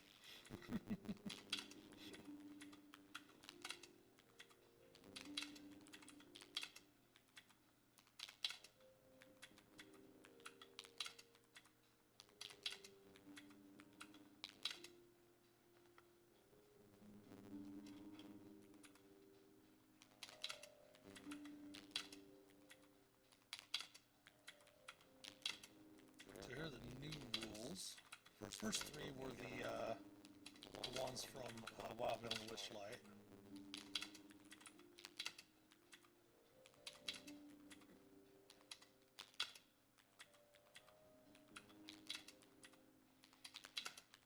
This is where it's going to become. This is where it becomes interesting playing in this domain because characters to use or earn what are called fortune points.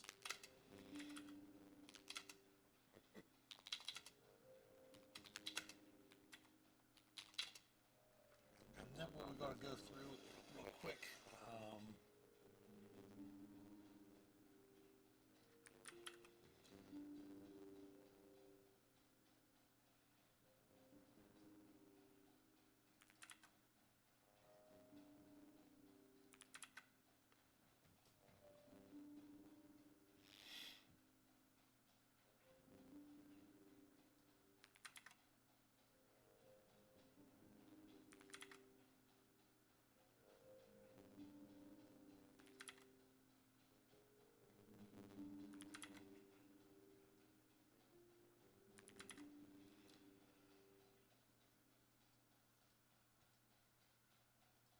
So if you're familiar with the Wild Beyond the Witchlight, rule of hospitality, rule of ownership, and rule of reciprocity stood throughout the whole domain while you were in beyond the hither and thither and the palace at the end. These are the new ones. Rule of prosperity. Any form of prosperity, growth, or payment must be shared with at least one other.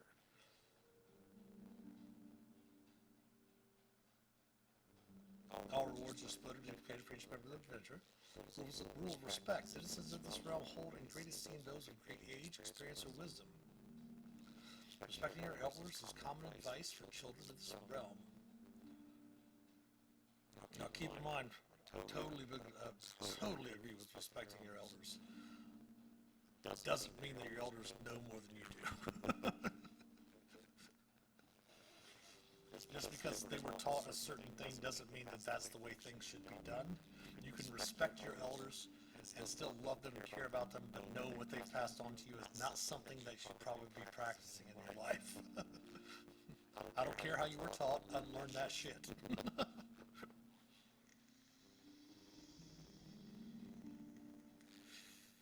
Each citizen of the domain of Samsara, I keep wanting to say Samsara, it might be Samsara, can only reward one fortune point per adventure.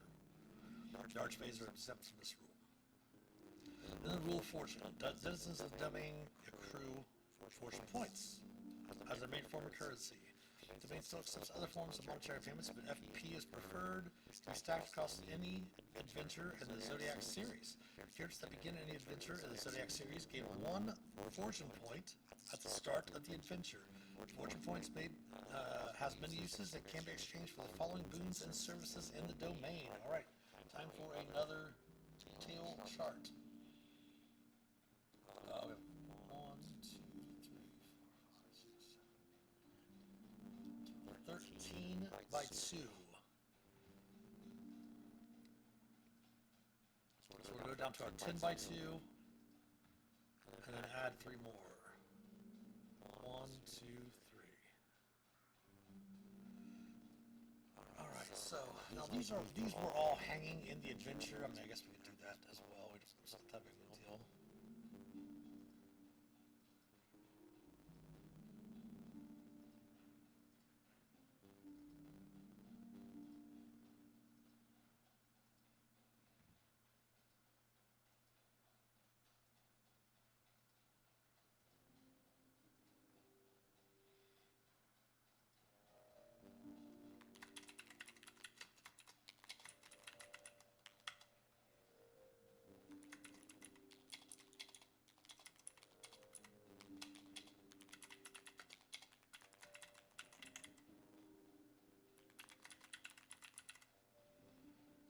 Okay, so I'm going to do these individually first. Let's slow it down to 10.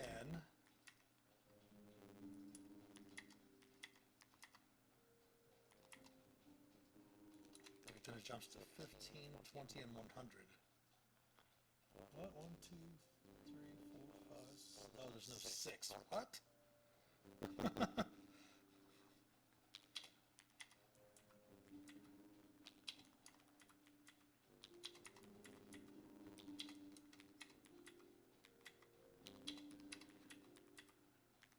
Let me see. 100. Now we'll go ahead and save it here because this is where sometimes putting things into tables and charts can kind of mess up a little bit. So what we're going to do is we're going to go. Most of these are just a single thing, are not going to be a problem. If they're going to be two or more lines in the adventure, we're going to do those individually. So like this was actually 2 lines in the adventure, so we're going to do this so it doesn't we're on the Magic Surge table. Nice. It'll try to, sometimes it'll try to create it into like 2 completely separate, put like an extra column over here, instead of putting it in the same one. So that's why sometimes we're copying and pasting, if they're formatted differently. Some things they have periods at the end of them, some of them they do not, so we're just taking the periods out. It's not in the context of a paragraph or a sentence, so.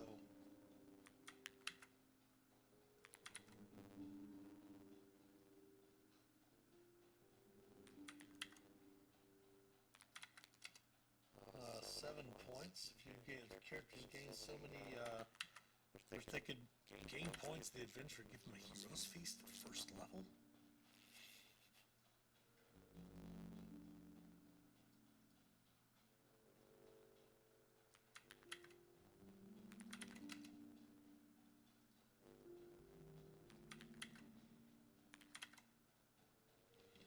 Very interesting.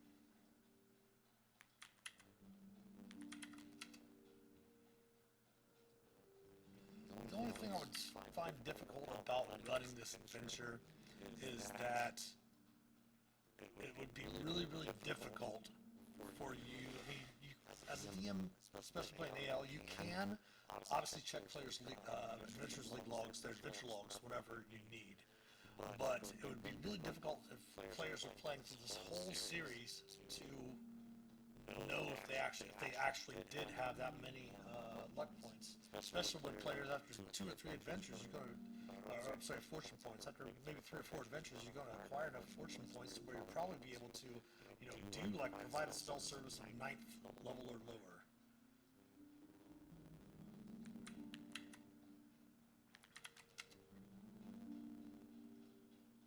I mean, it looks like players could still be in tier 1 when they were perhaps having a chance to get these abilities. Wow.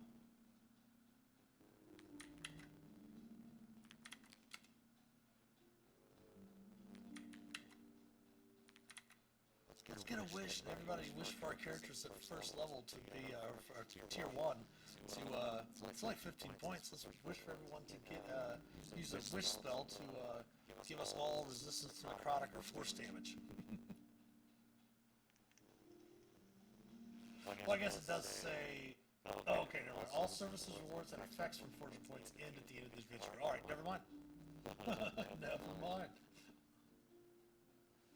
Whew.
Alright, so that is the table. We'll save it that way since we got the table finished.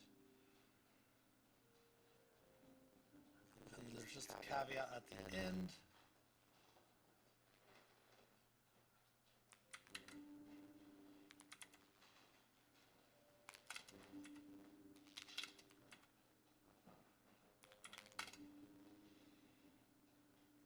Alright.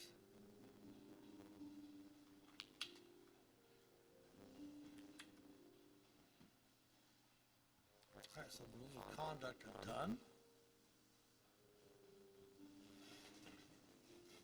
Now we do have the adventure flow chart, which they have already put in the handouts for us, which is really nice.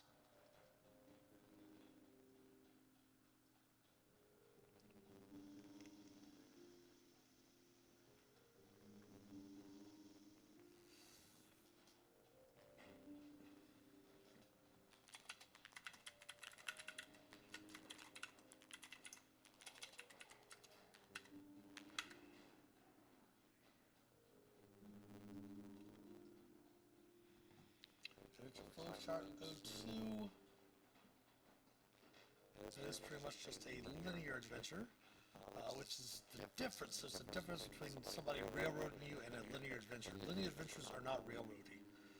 DMs are railroady.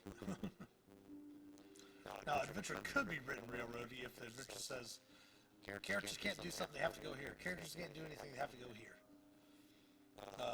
Most adventures are linear adventures. Even things that people call sandboxes aren't truly sandbox adventures. A sandbox adventure would be basically the characters start off in a forest and the DM just literally makes stuff up as they go.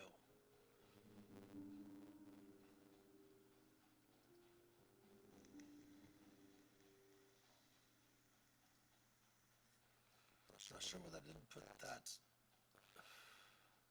as, oh, there we go, okay, fixed it.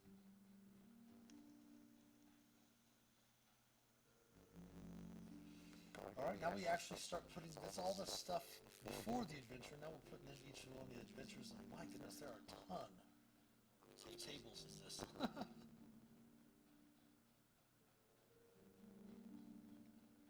So I'm scrolling through here. This is some really cool character artwork that you can provide for the characters.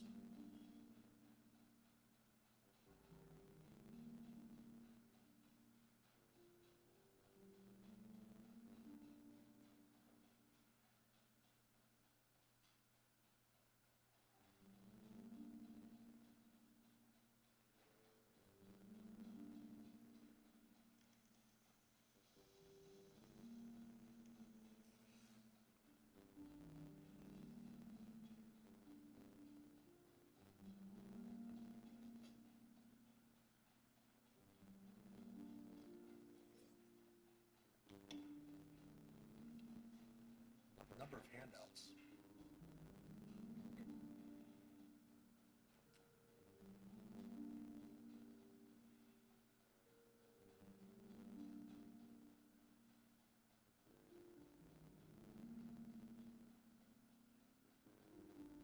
Hmm. 37 pages for Tier 1 adventure, that's a lot, wow. Alright, so about 5 minutes before the next ad break, we'll probably be able to get the call to action in. Let's go ahead and close down the herder here, so we've got them finished.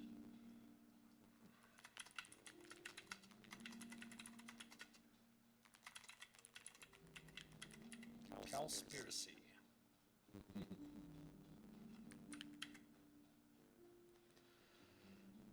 Told you that we need to do I need to write a Slipknot themed adventure, horror adventure.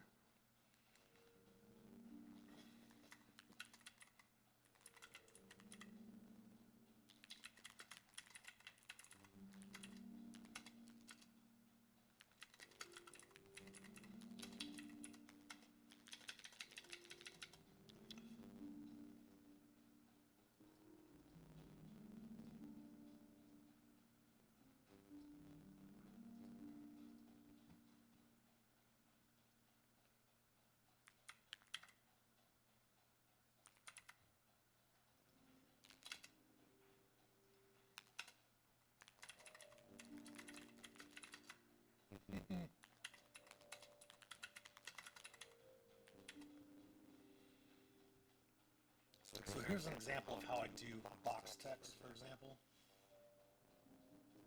Now this I will have to copy sentence from by sentence as well, so it doesn't end up creating a weird setup.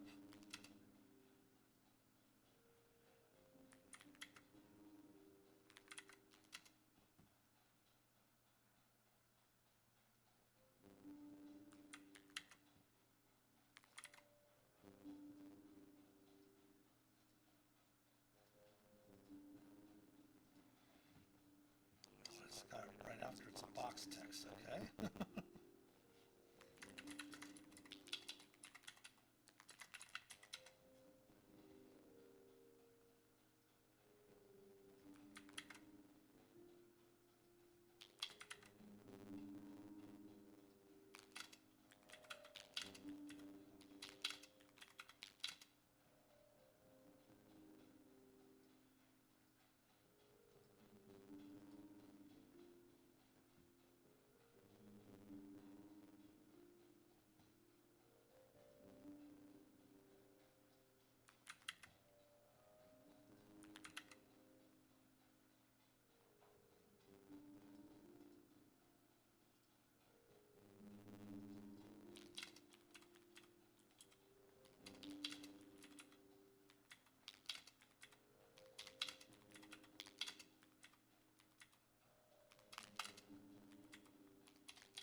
Oops.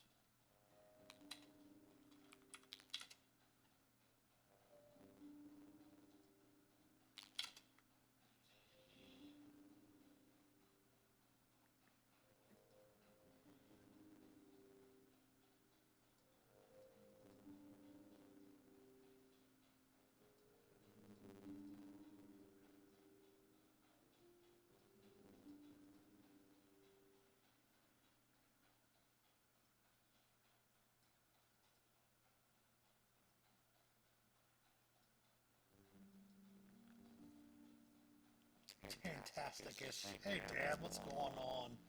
Yeah, we're supposed to play Lord of the Rings Online, but unfortunately, the game itself has been down since 9 a.m. Pacific time yesterday, Saturday morning.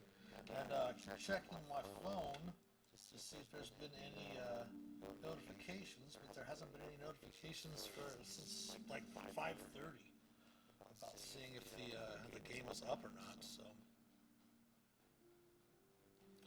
we are doing some DM prep.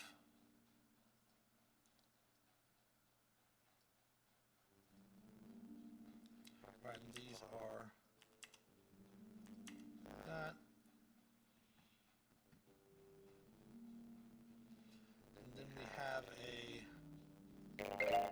our ads are coming in here any moment, so we're going to take a small little break. And we'll be back on the other side of the break. Use the restroom, grab some snacks. We'll be back shortly. Stick around, please.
Alright, back on this side of the ad break. Had to grab myself another one. Again, thank you, Dantastic-ish.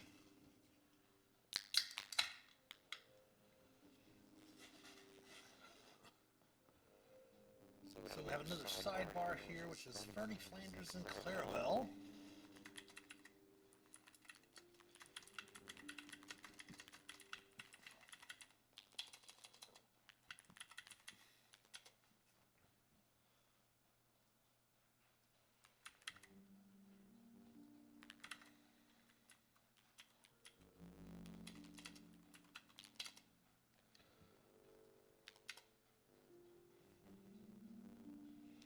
They used to actually put in role-playing certain NPCs and such, which they've kind of moved that back to the dramatis persona, which is basically the NPCs and locations that appear in the adventure. They don't do the locations so much anymore, but do encourage sidebars and stuff like this to give you information about the different things that'll be in the adventure. I'm not sure it's going to post those. Format changed it, which is very odd. It did, okay.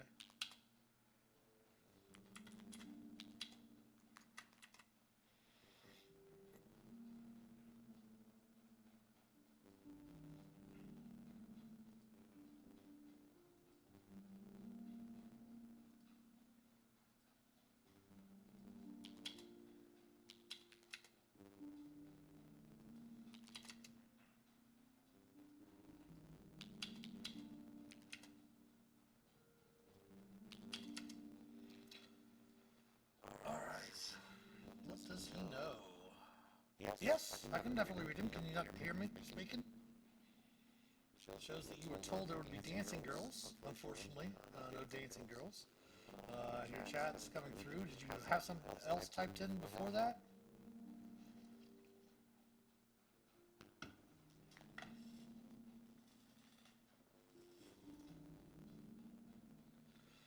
I don't have slow mode on. Should be able to have all the chats coming through.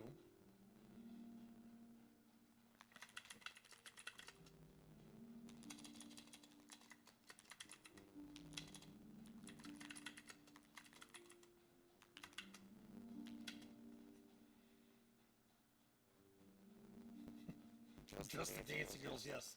That's all I saw to death as well.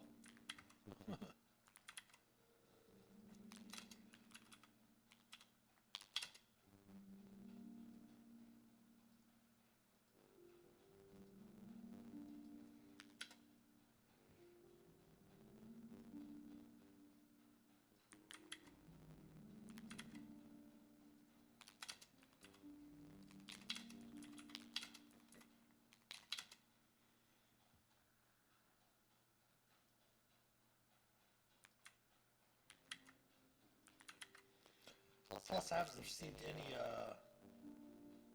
moderator things from anything like that, so.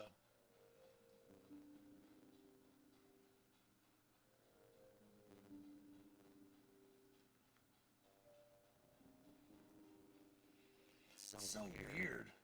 Oh, you couldn't next to the code screen. Ah, that's probably what it was. Yeah, it's so weird. I try to turn off all the filtering stuff other than a few choice words that are completely forbidden. But yeah, for some reason there, it wouldn't let Tiptel put in sexy. We have TVMA.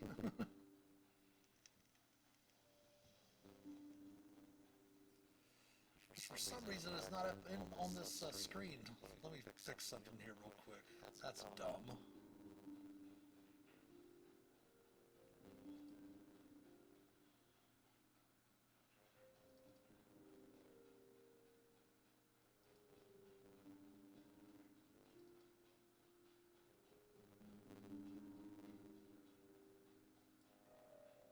Whoa!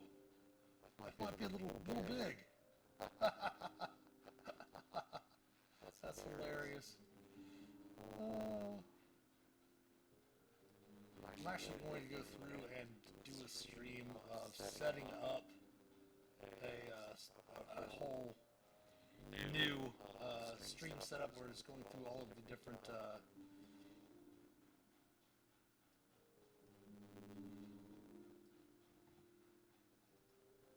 steps of going through putting in the different objects in the scenes and all stuff like that. You should be able to get shenanigans through. I just might have to go over and click allow.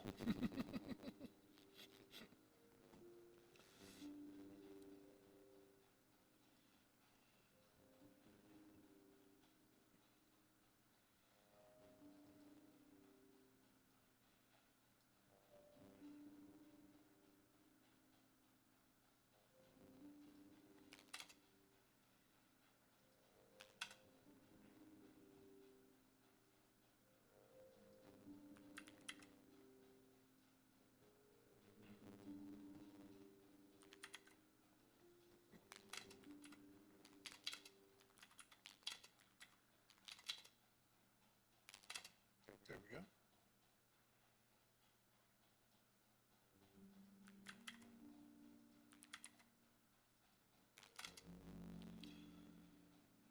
Let's go ahead and hit the return a couple times so we have more formatting area there. Let's go ahead and bullet these up.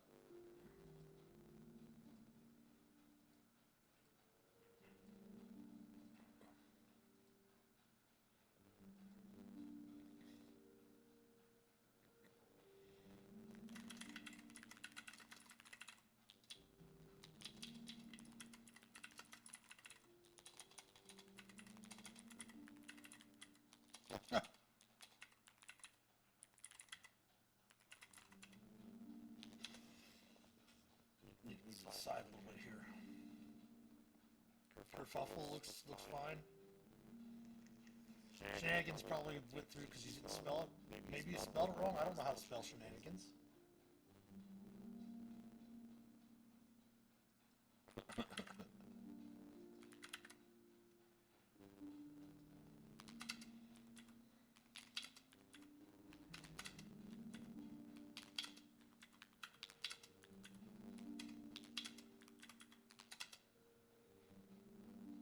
Utter chaos.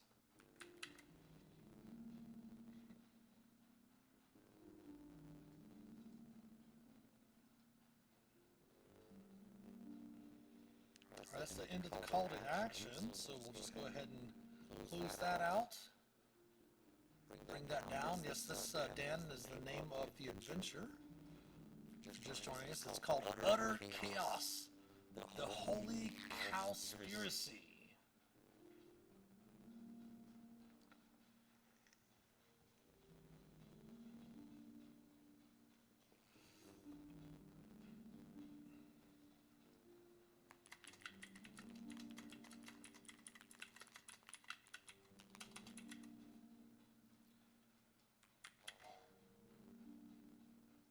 I thought it was pretty Cool that I was putting this adventure in tonight while drinking some spotted cow.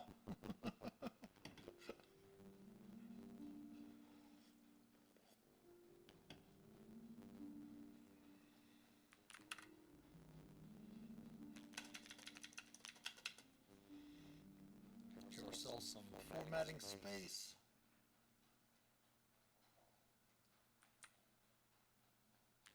No, this is all D&D. This is an adventure that I'm putting in for, what's that, 10 for, oh, okay. Doesn't need it there. This is an adventure that I'm going to be running at the next virtual D&D weekend, which is not next weekend, but the weekend after that. It's a tier 1 adventure. It is from the Dungeon Craft system that they have for the Adventurers League. They send out Dungeon Craft guidance every time one of the new hardcovers come out about allowing the players and other authors and anybody that wants to write an Adventurers League adventure, write an adventure. As long as they follow the guidelines. They can publish it if they want, or they can just run it themselves as an author-only thing. And this was written for the Wild Beyond the Witchlight series with the Domains of Delight, which are kind of like Feywild, whereas the Domains of Dread, like Ravenloft, Barovia, stuff like that, are the Domains of Dread, which are Shadowfell. These were written for the Domains of Delight, which were the Feywild.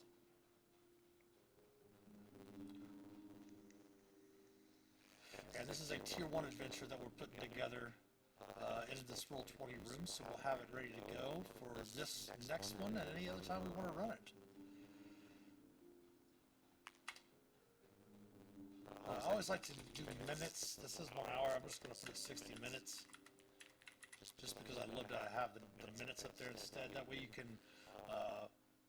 It's a little bit easier to break things down in chunks. Like I said, was it last Tuesday on Dungeons and Deliberations, we talked about what I'll do is I'll break down different parts of adventures into 10-minute chunks to try to make sure that they're manageable, that the players can get to certain areas, give them a 10-minute chunk to role play or do certain things and stuff like that as you go through the adventure. Story objective A. Like if it's 2 hours, I would put myself and my adventures that I write, I would put 120 minutes. Which is a great show back on TV back in the day.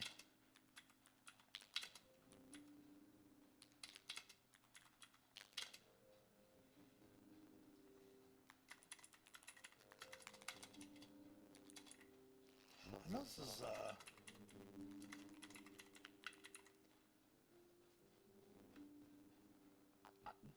the term honey milk films just sounds a little weird to me. Oh.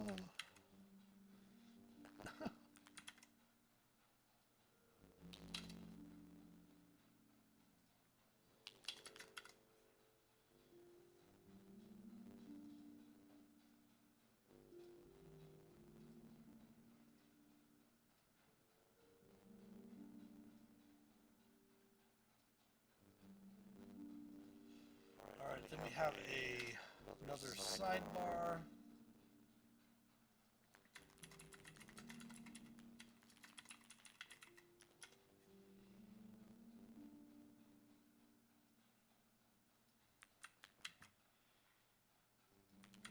Yeah, basically, like I said, I'm going to go through and play Lotro tonight for Dungeon Delving. With it being down, I was going to switch it over and play some Warhammer Vermintide 2, kind of keeping it the fantasy D&D adjacent types of games. But I did receive this email right after I had adjusted my room for Dungeon Delving. That had the adventure that I was supposed to run, so I ran over and grabbed it from the DM's Guild, and figured I'd just do a special Dungeons and Deliberations stream tonight and just chat with viewers. Tip Delph, welcome in, of course. Dantastic-ish was the person that I mentioned I was going to go see on Friday during our Friday stream of playing Lotro. And Back in the day, I would love for you to have played on the taken sizes. Not so much today. I miss your voice.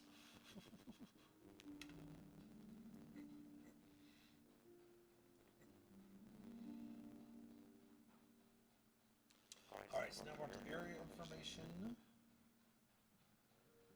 Ooh. That's kind of mean.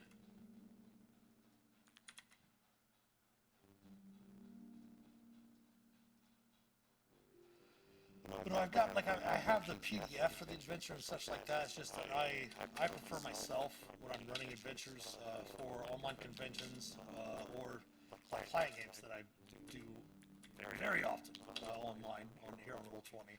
I prefer to actually, if I'm running a one-off adventure or any adventure, published adventure that does not have a VTT.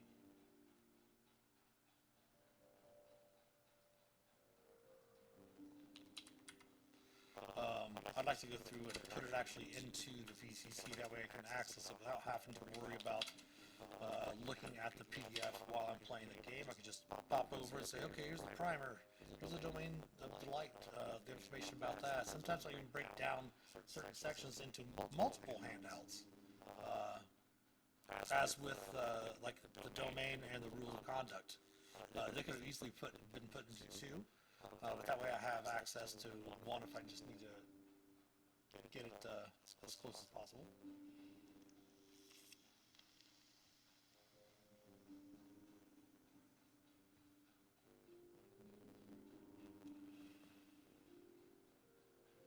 So there's going to be a sidebar after that, so let's go ahead and do this formatting.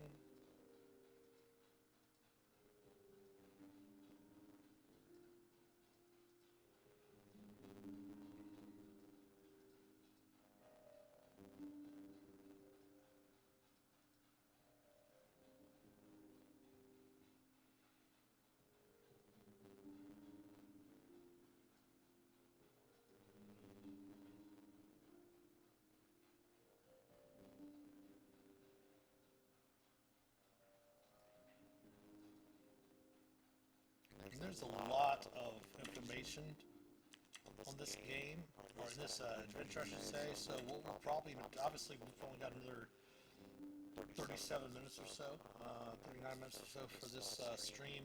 We'll finish up at 10 like we normally would for our live D&D games. I'll probably end up going ahead and working on this some on Tuesday for our Dungeons and Deliberations game.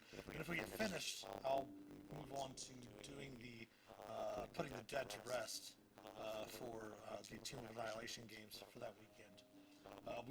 The other adventure we're running, we actually did already on one of our Dungeons and Deliberations streams, which was the Theros, Veil of the Green, that we had for the BMG exclusive Theros adventures. They're not Adventures League adventures, but we are running them at the virtual D&D weekends. And then what I'll probably do on Thursday is go ahead and actually, you know what? I might just go ahead and stick with the Jumpstart on Tuesday, and then Thursday go back to the something on the Move adventure. I really want to get through the Dreams of the Red Wizard's Obscure Devotion storyline. We do have our 05 coming out. It'll be the 6th adventure overall. We do have the 05 coming out here, and just after the week after the virtual D&D weekend. I think it's on let's see, on the 18th. Thursday the 18th. That's my grandmother's birthday. So that'll be coming out, and we'll have one coming out every month. So I might just go through and read those, because I haven't read any of the adventures until they come out on the Dungeon Masters Guild. So I'd like to go through, have a live reaction to reading them, to see if the story that I plotted out translated over via the author's words, just to see. I plotted the stories out. I gave Cassandra, my co-story lead, the plots for each part of the story. She would draw an outline, she would hand it off to an author, and she went through and hired all the authors as well. She did a great job with that. The only adventures that I've read outside of them are the one that she and I wrote, which should be coming out in about 3 months, I think.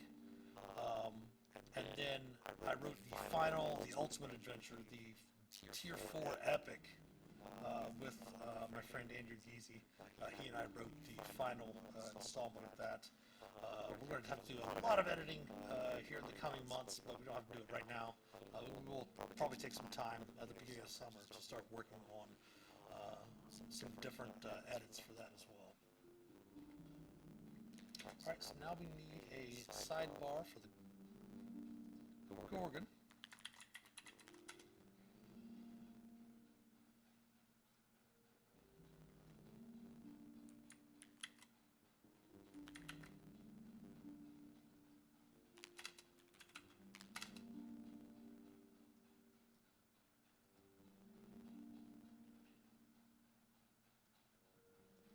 Whew. Spotted cow's got hit me there.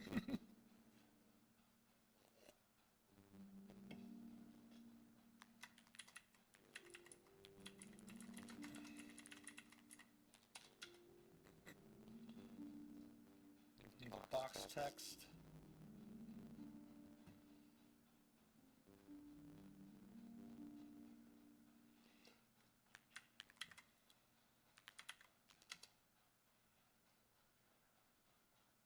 Very interesting. A lot of this module has. I'm sure the story is great so far. The story looks really, really fun, but there's a lot of formatting issues. For someone with CDO, I really have to make sure that all my formatting in my adventures is as formatted as possible. Yes, I did say CDO. I do put it in alphabetical order.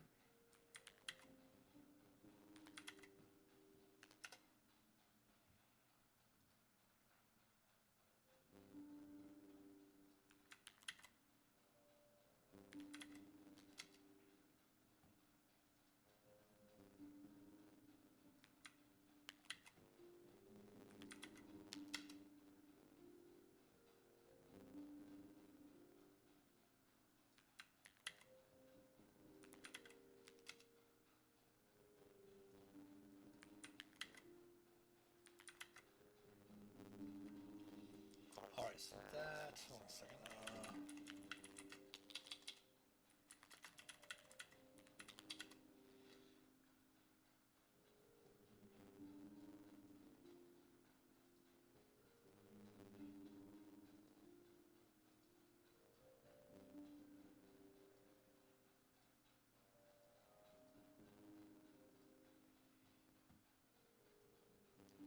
Yes, we have another massive table to put in now.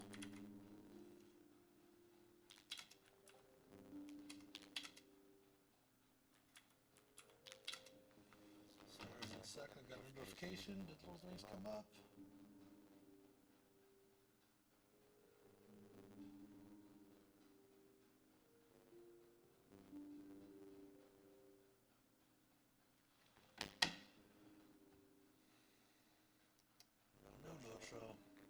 Okay, so now we go scenes, and then we'll put in, we've got, let's see, it's 2x9, sweet. Alright, so we don't have to put in extra tables in there.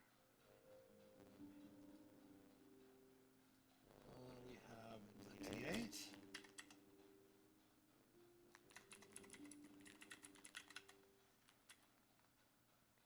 Go through and label these properly first.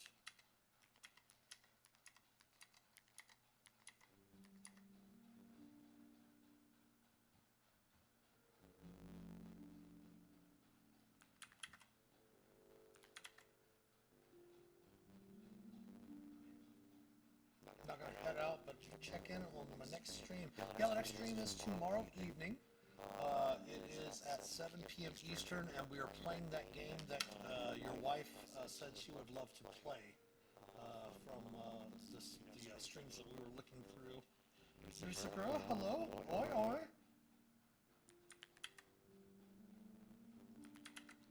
Which is Dead by Daylight. Yes, we are playing Dead by Daylight for our Around the Campfire stream tomorrow night.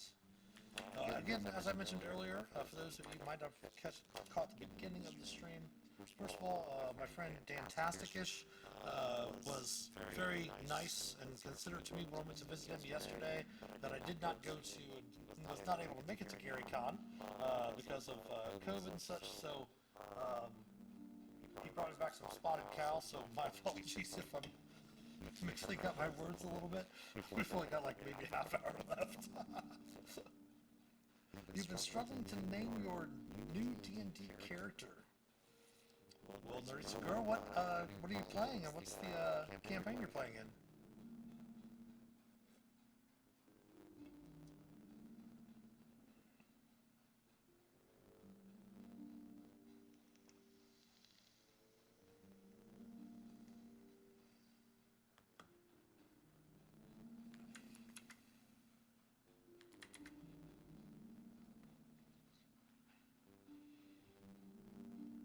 And more importantly, too, what campaign world are you playing into?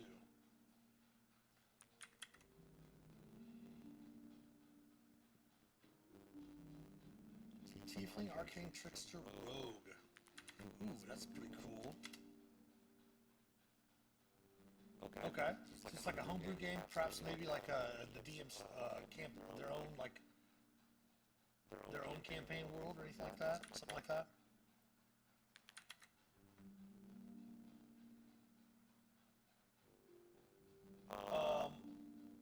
If you note some of the naming practices of tieflings in, like for the Forgotten Realms or D&D in general, like for example, there was a tiefling in our Sunday streams, but we normally play live D&D. Like tonight, we're not playing because of the holiday. For some of the players have family commitments. But what they'll tend to do is not necessarily name them like specific names or whatever. They'll do things like Wheel of Fortune. Like the tiefling that they encountered, the bartender in Van Dalen is named Wheel of Fortune. Due to playing so many, understandable.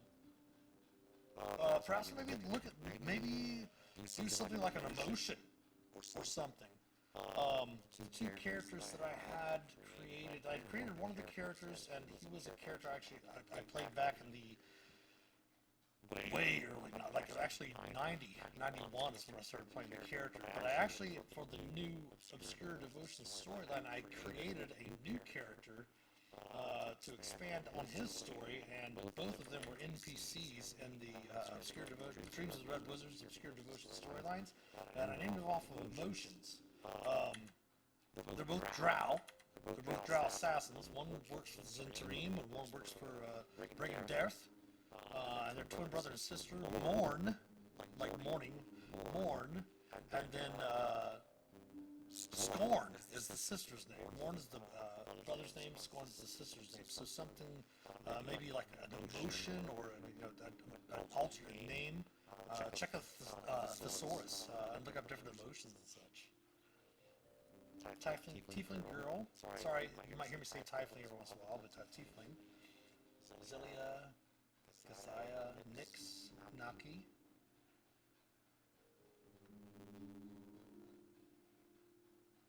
Zalia is really kick-ass. I really like that one. Anything that you can have a character name that starts with an X, that's awesome.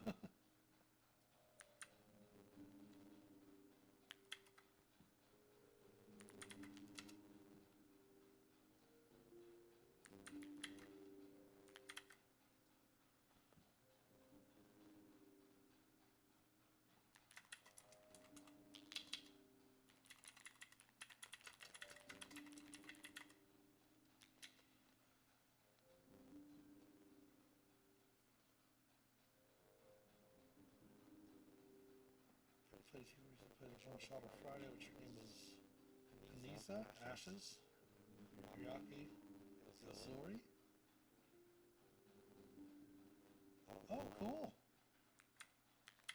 Very cool. Yeah, what I'll do, when naming like NPCs, even my own characters and stuff like that, I'll think of the origins of the character, especially in real world settings. So, if your tiefling was from a certain area of the world, and like world history, like Earth history, whether it be from the Middle Ages or from the Dark Ages or from the different periods in Eastern Asia and such like that. Maybe think about like the area where the character grew up. And there's also a lot of great name generator things on there. It's actually a fantasy name generator. It's probably one of the most extensive random name generators that you can find. They have everything from specific fantasy names to sci-fi names to real-world ancient names and such like that. What I'll do too also is like find a piece of literature or history. Like for example, my campaign world, I actually use the deity Crom, which, as most people know from the Conan adventures, but it's actually a Irish deity. I have one of the gods of evil in my campaign world is Ariok, which is, if you read Michael Moorcock's Elric novels and stuff like that, that's the name of the god of chaos in there, but it's actually a deity that's mentioned in the Bible. So there's lots of great historical places to find inspiration for character names as well.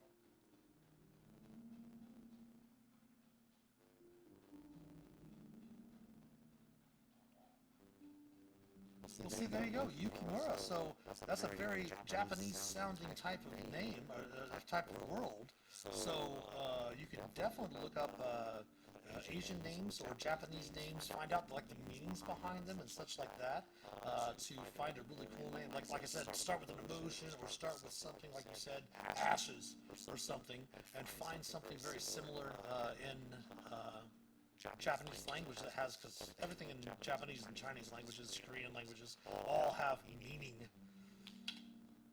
that aren't just names, they're actual objects, emotions, things like that.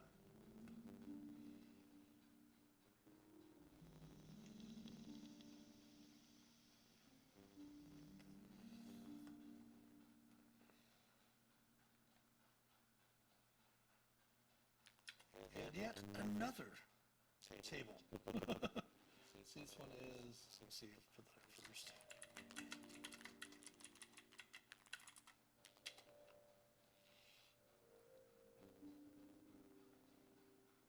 The ashes are still alive.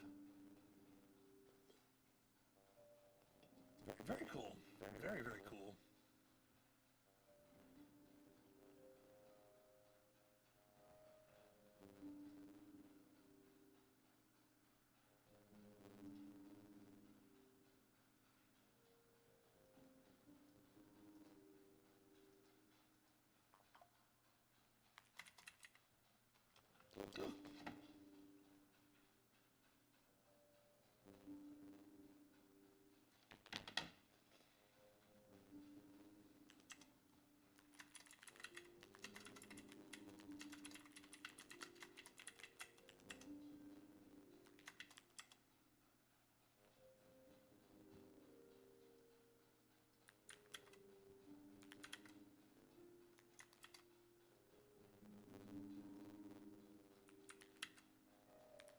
Honey Milk Tavern.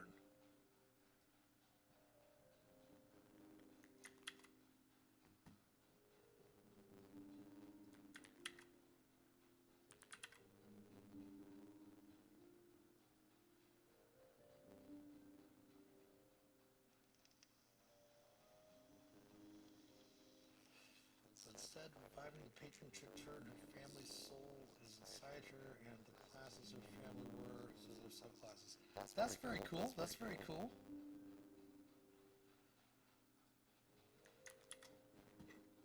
We actually played a game. There was a campaign world. I'm not sure. A lot of newer players might not be aware of it.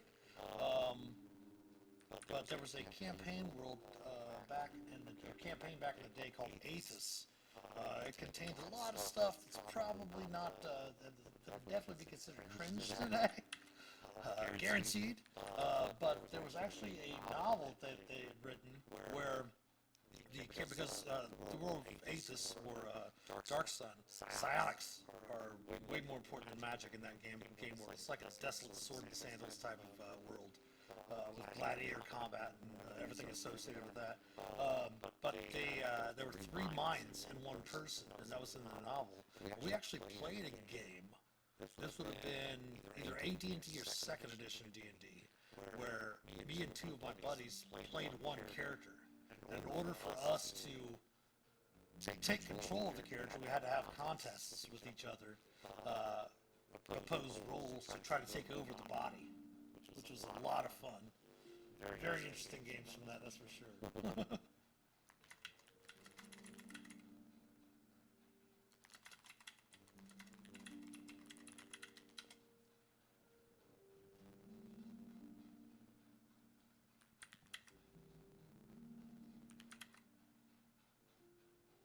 That is a really, really awesome idea for a backstory, for sure. Now, is that for the one from One Shot, or is that from the current character that you're getting ready to play?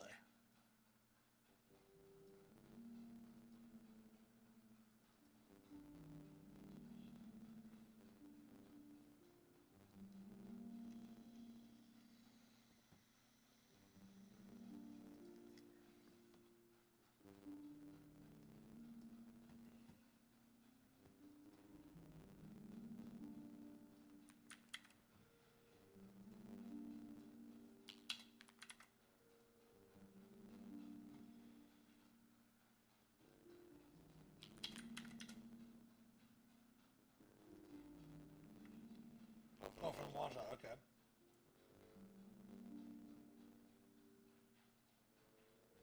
Oh, gotcha, gotcha.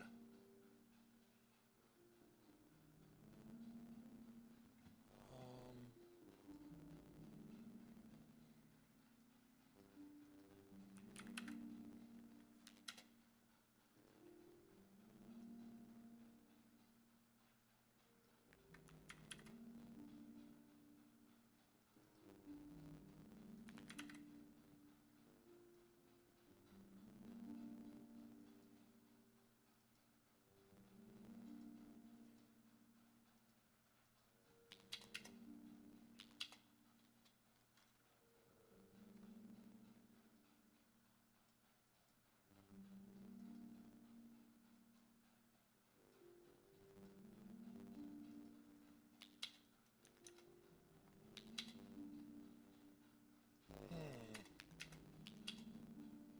Not sure why it's doing that, but let's see here.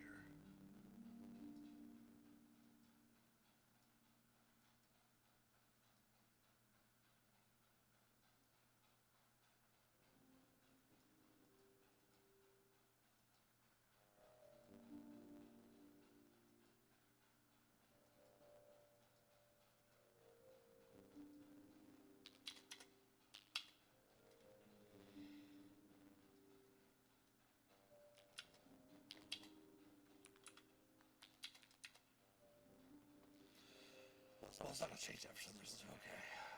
No worries. Oh, cool. Yeah. It's really good to, as a,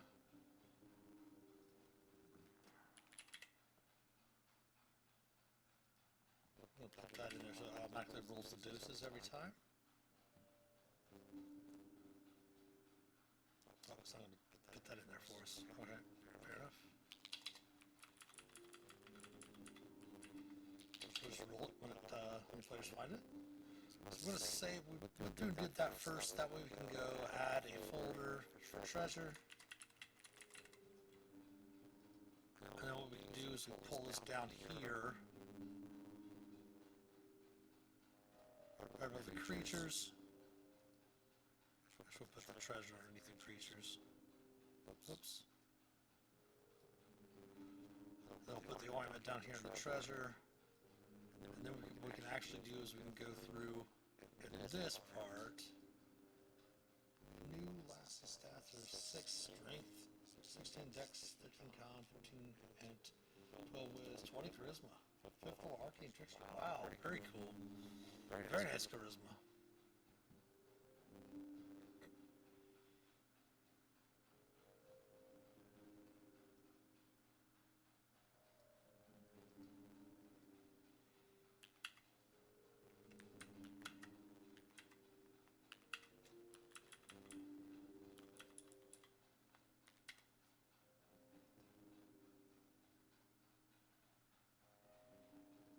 have to put that in actually manually again.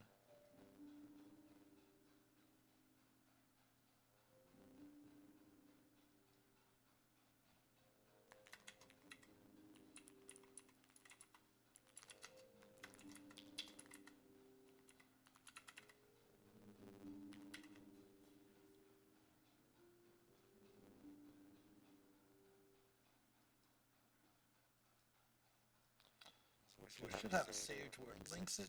It's not linking it. Why are you not linking?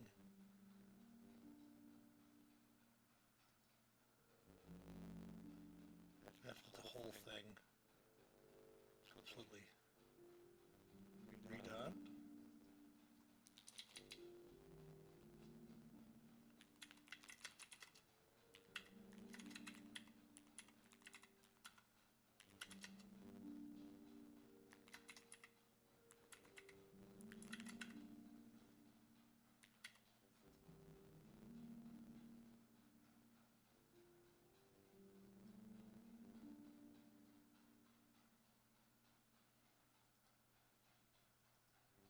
There we go. Linked it. Fine. Okay. Even if I wasn't asked to be someone who can pick locks together, Intel's lock wheel. Yeah, sure. How long how long have you yourself been playing D&D? And what edition did you start at? As a matter of fact, everyone that's watching, what editions did you start playing D&D? What's your favorite style of play?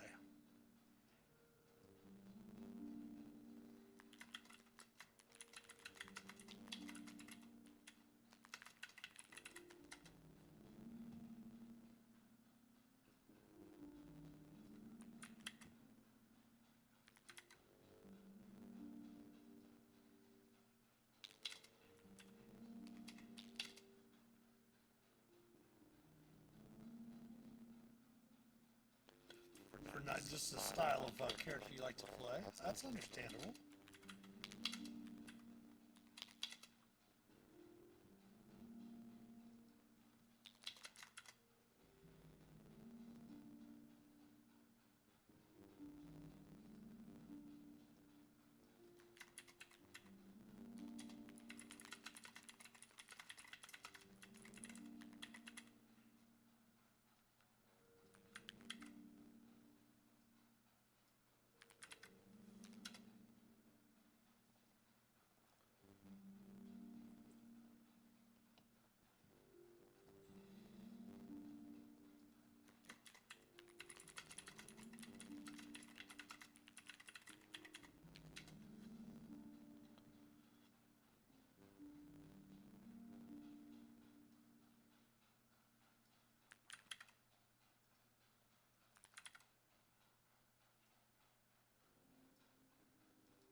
Excellent. Potion worked. Didn't move it. There we go. Relatively new here. If you have to calculate some Baldur's Gate and Icewind Dale. So, oh, no worries. No. Baldur's Gate, Icewind Dale, those are great. And that's the whole point of one of the things that I like to do on stream is with newer players, encourage them to try different things and have fun with the game. I mean, play the game how you. It's a role-playing game to play how you want. Find the same type of players that play the style you like to play. That's why I always encourage DMs to. I mean, I've been doing it for 40 plus years, so I've played every style of DM. I've evolved my playstyle itself as a DM. As I played the antagonistic DM. I've played the rules lawyer DM. I've played the DM that I'm just here as a referee, all the stuff like that. And myself, I've settled on the storytelling DM, incorporating all of those other elements in as well when I'm running. But generally, what I like to do is I like to run games. The fun that I get out of being a DM is making sure that the players have fun. That's my part as the player, because the DM's a player too. They just have different responsibilities. What I like to do is make sure that I'm giving the players the game that they want to play. Since I tend to, just because I have been doing it for so long, I tend to get a feel for what players want to play, even though they're wanting to play a certain game, like some sort of unspoken thing. Like if you find a player that plays like a comedic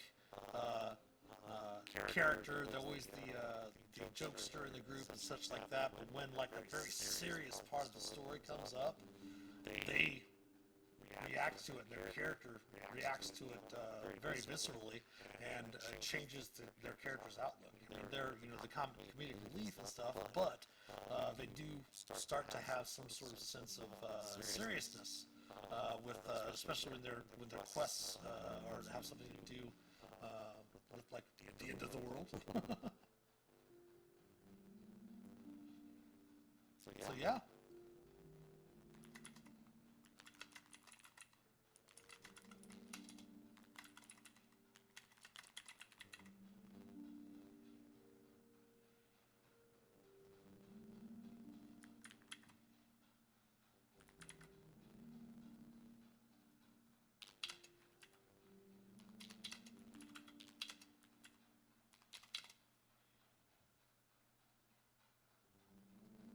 Oops.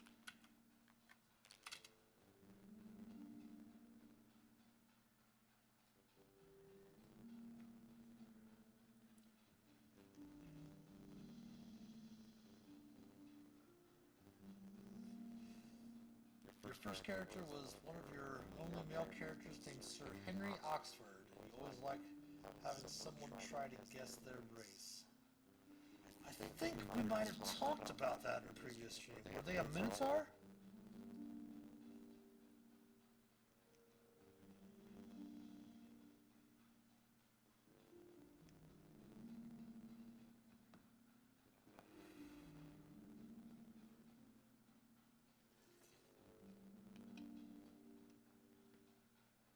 Yeah, that's right. Oh, yes, it was tobacco. That's right, that's right.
No worries at all.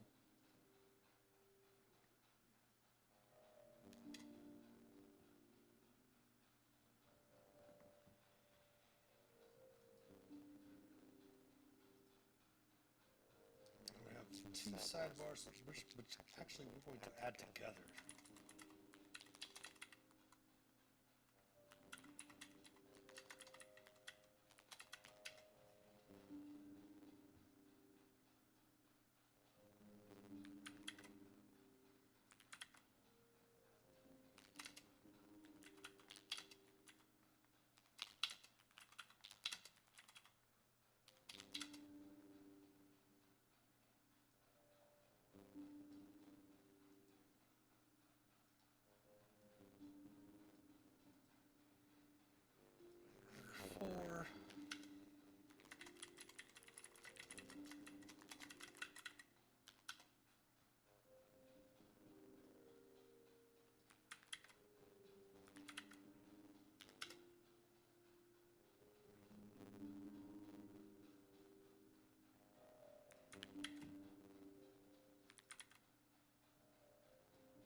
Something you could do for finding artwork and stuff like that.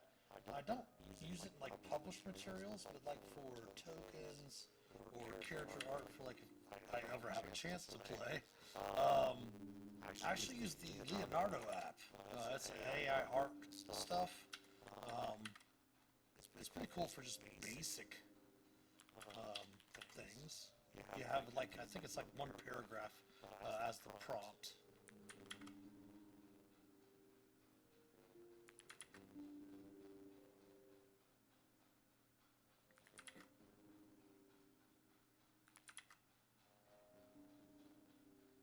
Oh, Bing, nice.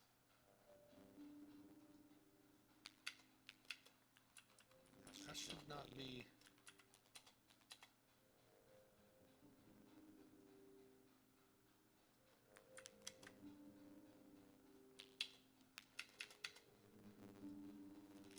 Let's ran out of formatting areas. Quote. There we go.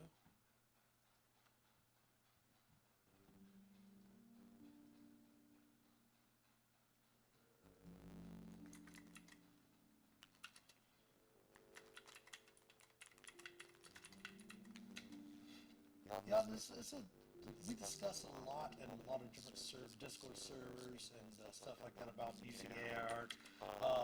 Obviously, I can see that the reason why a lot of people, like I know there was one of the discussions about WotC. Obviously, they found them using. Now, I don't know if this was to their knowledge, but there was an artist that they hired for a Magic the Gathering card that made original art, but also used AI art to enhance it. And the AI art could actually use something from another artist. And when they found out about it, obviously everybody's as soon as anything bad happens, everybody's ready to jump on WotC for whatever happened and such.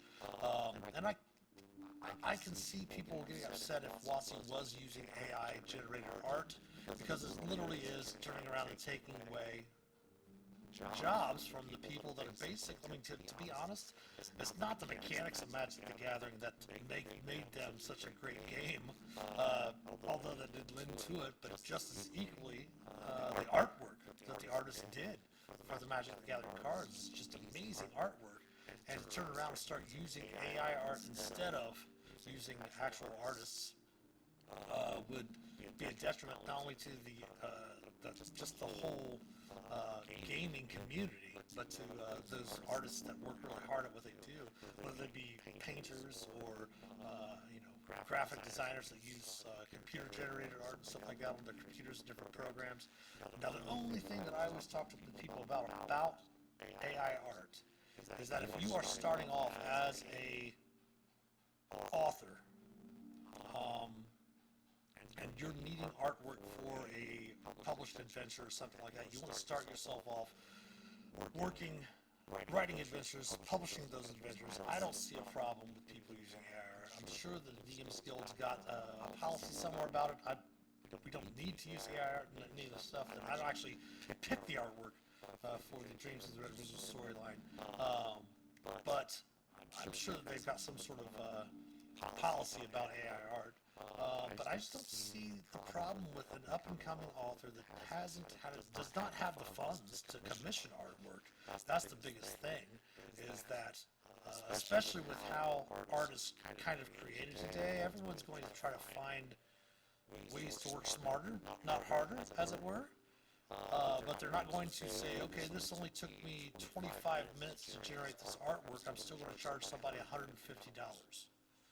And an author can't afford $150. You may be able to sometimes find an artist and say, hey, if you can do the art for this adventure for me, I get 50% of the proceeds from it. I'll give you 15%, so that you're making, as the author, 35%, and the artist is making 15%. Some artists will do that. But until you're actually able to generate and make money and make a living out of being an author on there, I don't see any problem with people using AI art in their stuff. It's only when they're like you've made it big and you have money coming in, or you're like a company like Global Press, or you're Wizards of the Coast, or Pazio, however you want to say their name, Pazio, Pathfinder, all stuff like that. When you're making that much money, you should definitely be paying for actual art or commissioned artworks.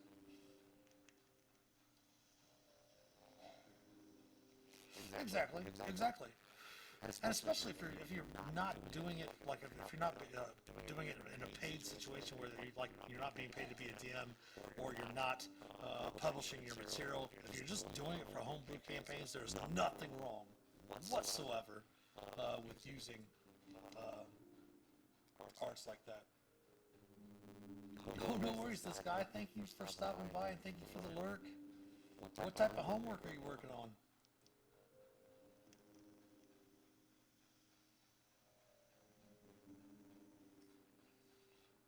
I can help with philosophy, anthropology, classic cultures, and ancient studies. Or D&D.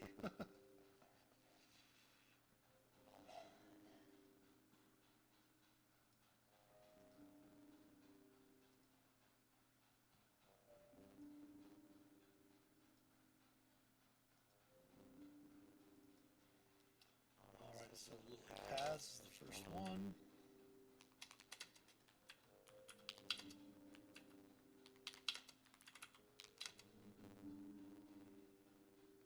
Bovine's Bane.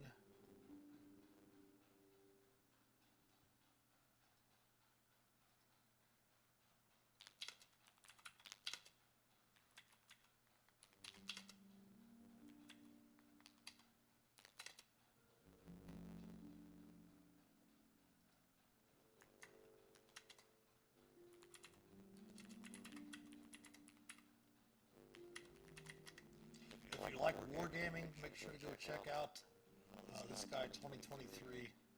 It's a lot of Total War and such like that. Really fun, interesting stuff.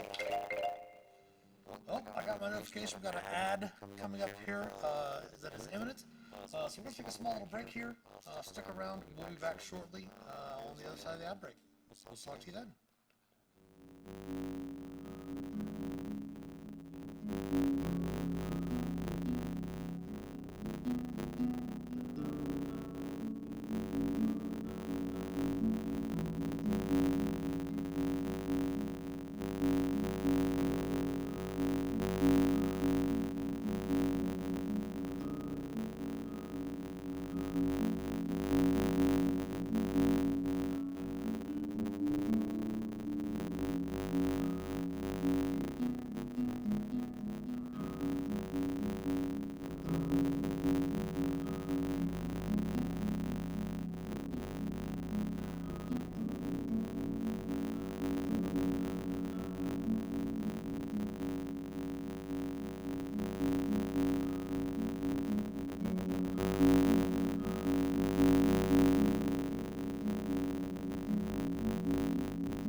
Alright, we're back on the other side of the ad break.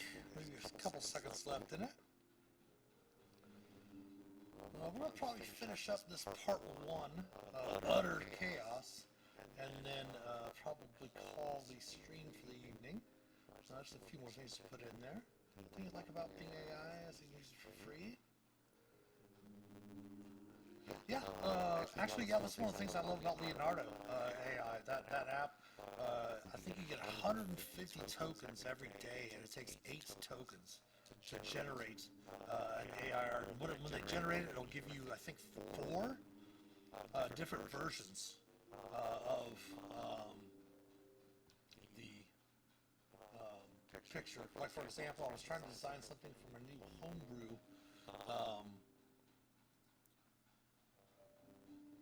campaign that I've been working on, that I'm trying to find some players for, because eventually I want to start streaming on Thursday nights.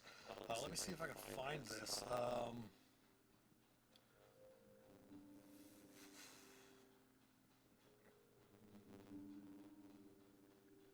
Gotcha.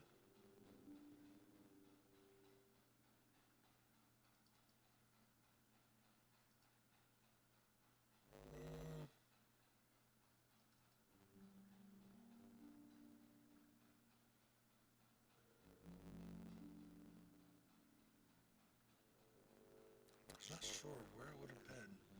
Let's see. Let's try this.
There we go.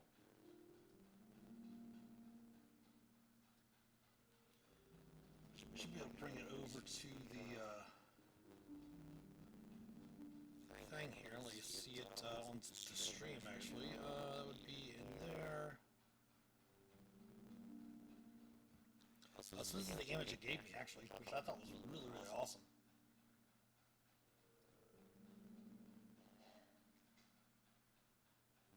She's obviously a succubus. She's going to be disguised and doing a lot of different things.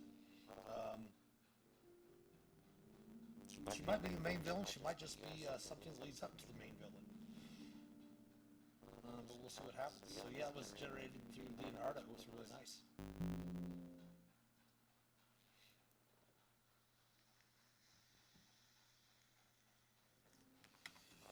so let's go back to this. We just have a few more things to put into here. Adjusting the scenes and stuff like that.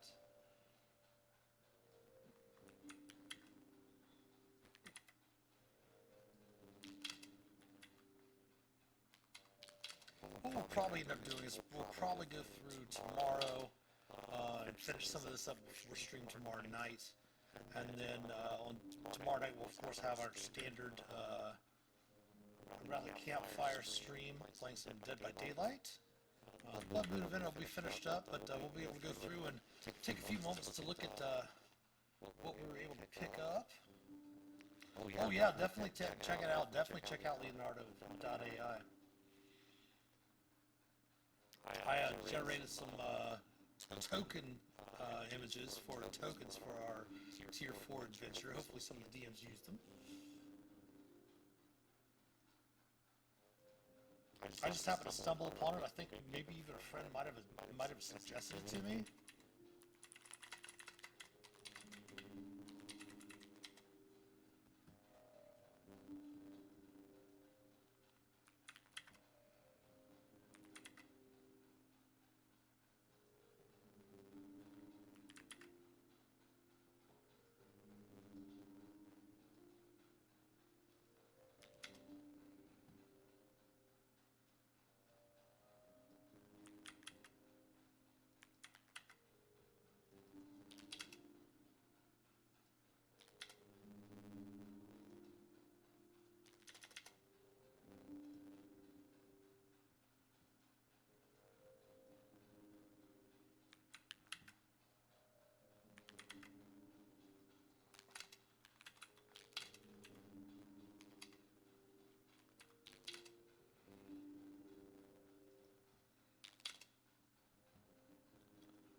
So I'm gonna have a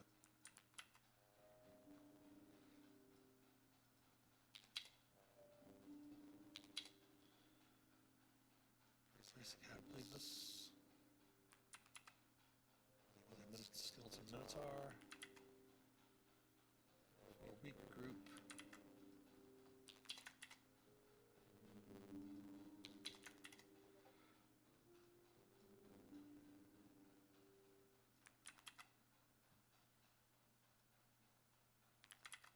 Death Ray. DC is lore.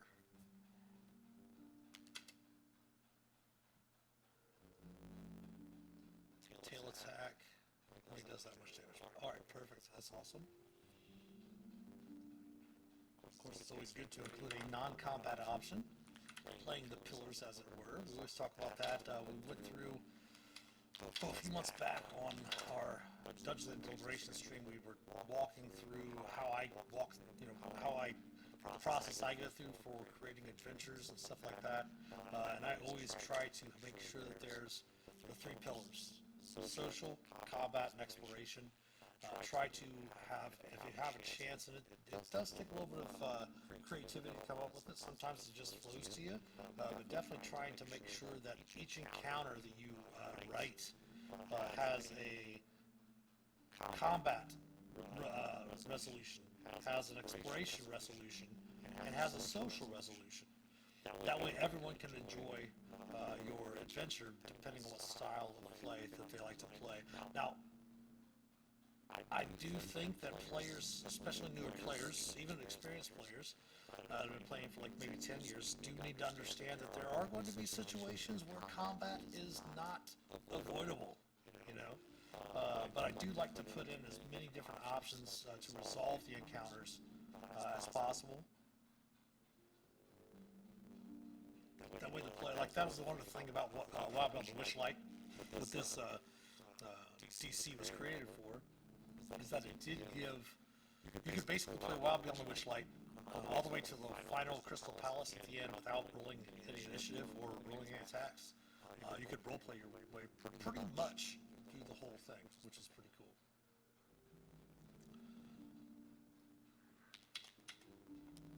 We have a labyrinth entrance.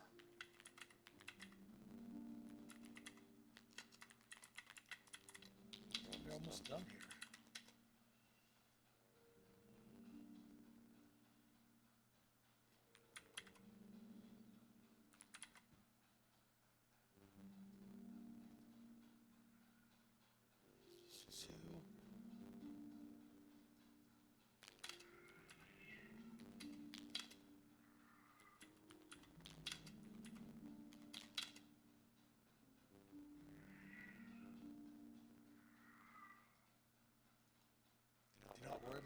is not dying. She is just not able to find me, so she's going to be making cries like she's dying. She is deaf, so if she can't find me, she gets a little concerned.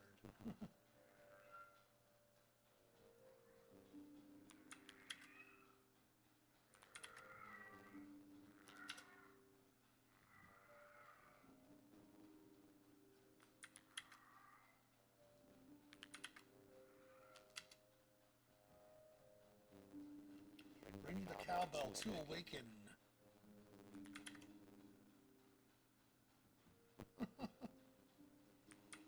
Oh, this is going to be so much fun.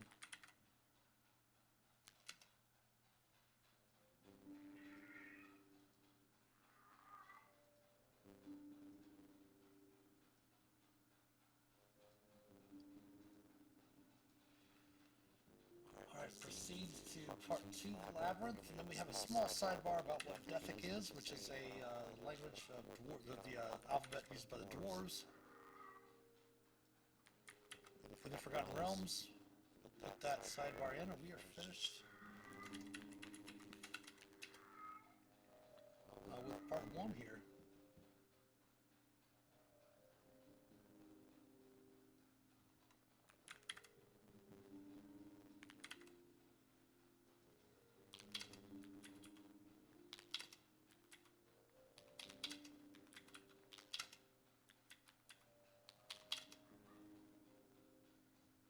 Oh, for some reason we got the speed advance on our gaming mouse. Oops. Better 4.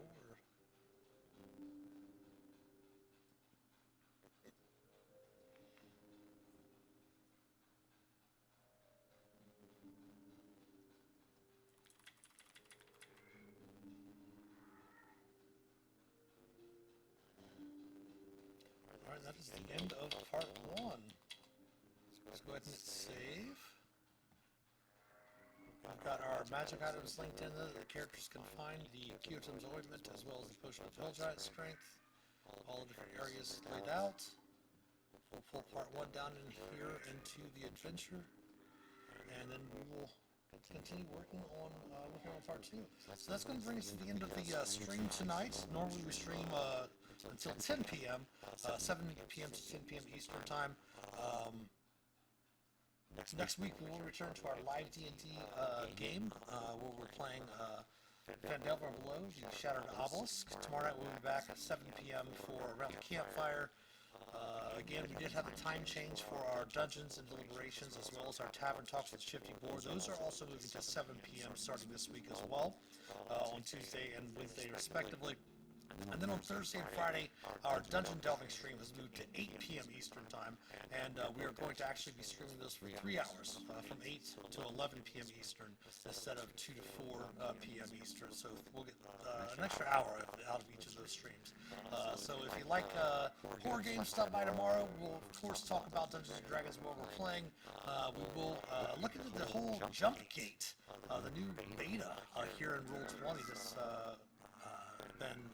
that's available for pro users. So we're going to check that out on Tuesday, and then Wednesday we're going to go ahead and for Tavern Talks we're going to start going through DRW OD03 Something's on the Move, which is one of the adventures that I did the story plot for the I story plotted all of the adventures for the Obscure Devotions storyline, but haven't read them since we plotted them.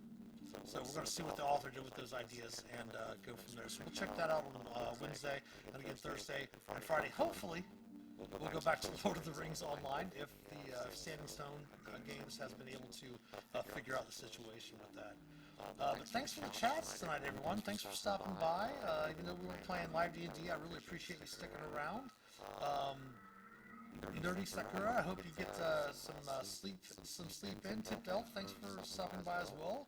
Hopefully next time around we'll be able to find out a little bit more about your D&D stuff, what you've been playing other than Baldur's Gate and Icewind Dale, as you mentioned. But I'd definitely love to hear everyone's stories like that. Yeah, and again, thanks for watching and chatting tonight. Of course, thanks to all of our supporters, especially our patrons from Patreon. If you'd like to help support the channel, please consider becoming a patron or subbing here on Twitch, twitch.tv/themasterofdungeons. We love your Prime subs as well. Of course, the link to our Patreon page as well as our YouTube channel and all of our social media accounts can be found in the About Us section below here on Twitch. If you would subscribe to us on YouTube, it is free. We have more videos up on YouTube than we have subscribers. About 85 to 95% of people who watch videos are not subscribed to the page of the videos they're watching, so please, it is free to do. You can turn off notifications if you want. We prefer you don't. You can turn off notifications and just subscribe to the channel. We cannot get monetized over on YouTube until we have at least, I believe it's 1,000 subscribers, so we're at 80. So if you can help us out there, go to YouTube, subscribe to our channel. Follow us on Facebook, Instagram, Twitter. Give us some likes, retweets, all that good stuff. Every sub, like, and share helps us immensely. If you haven't already, click on the About Us section below and click on that Discord panel where you can join the Master of Dungeons Community Discord server, where you can help shape an accepting, caring, and inclusive D&D community. The merch store is also open. You can get shirts like this, the Master of Dungeons. We have some hats. We have a hoodie, we have some glassware as well. Anything you purchase from the merch store definitely will help support the channel. But thanks for watching, have a great rest of your evening, and take care, and as always, we'll hopefully see you tomorrow, and happy adventuring.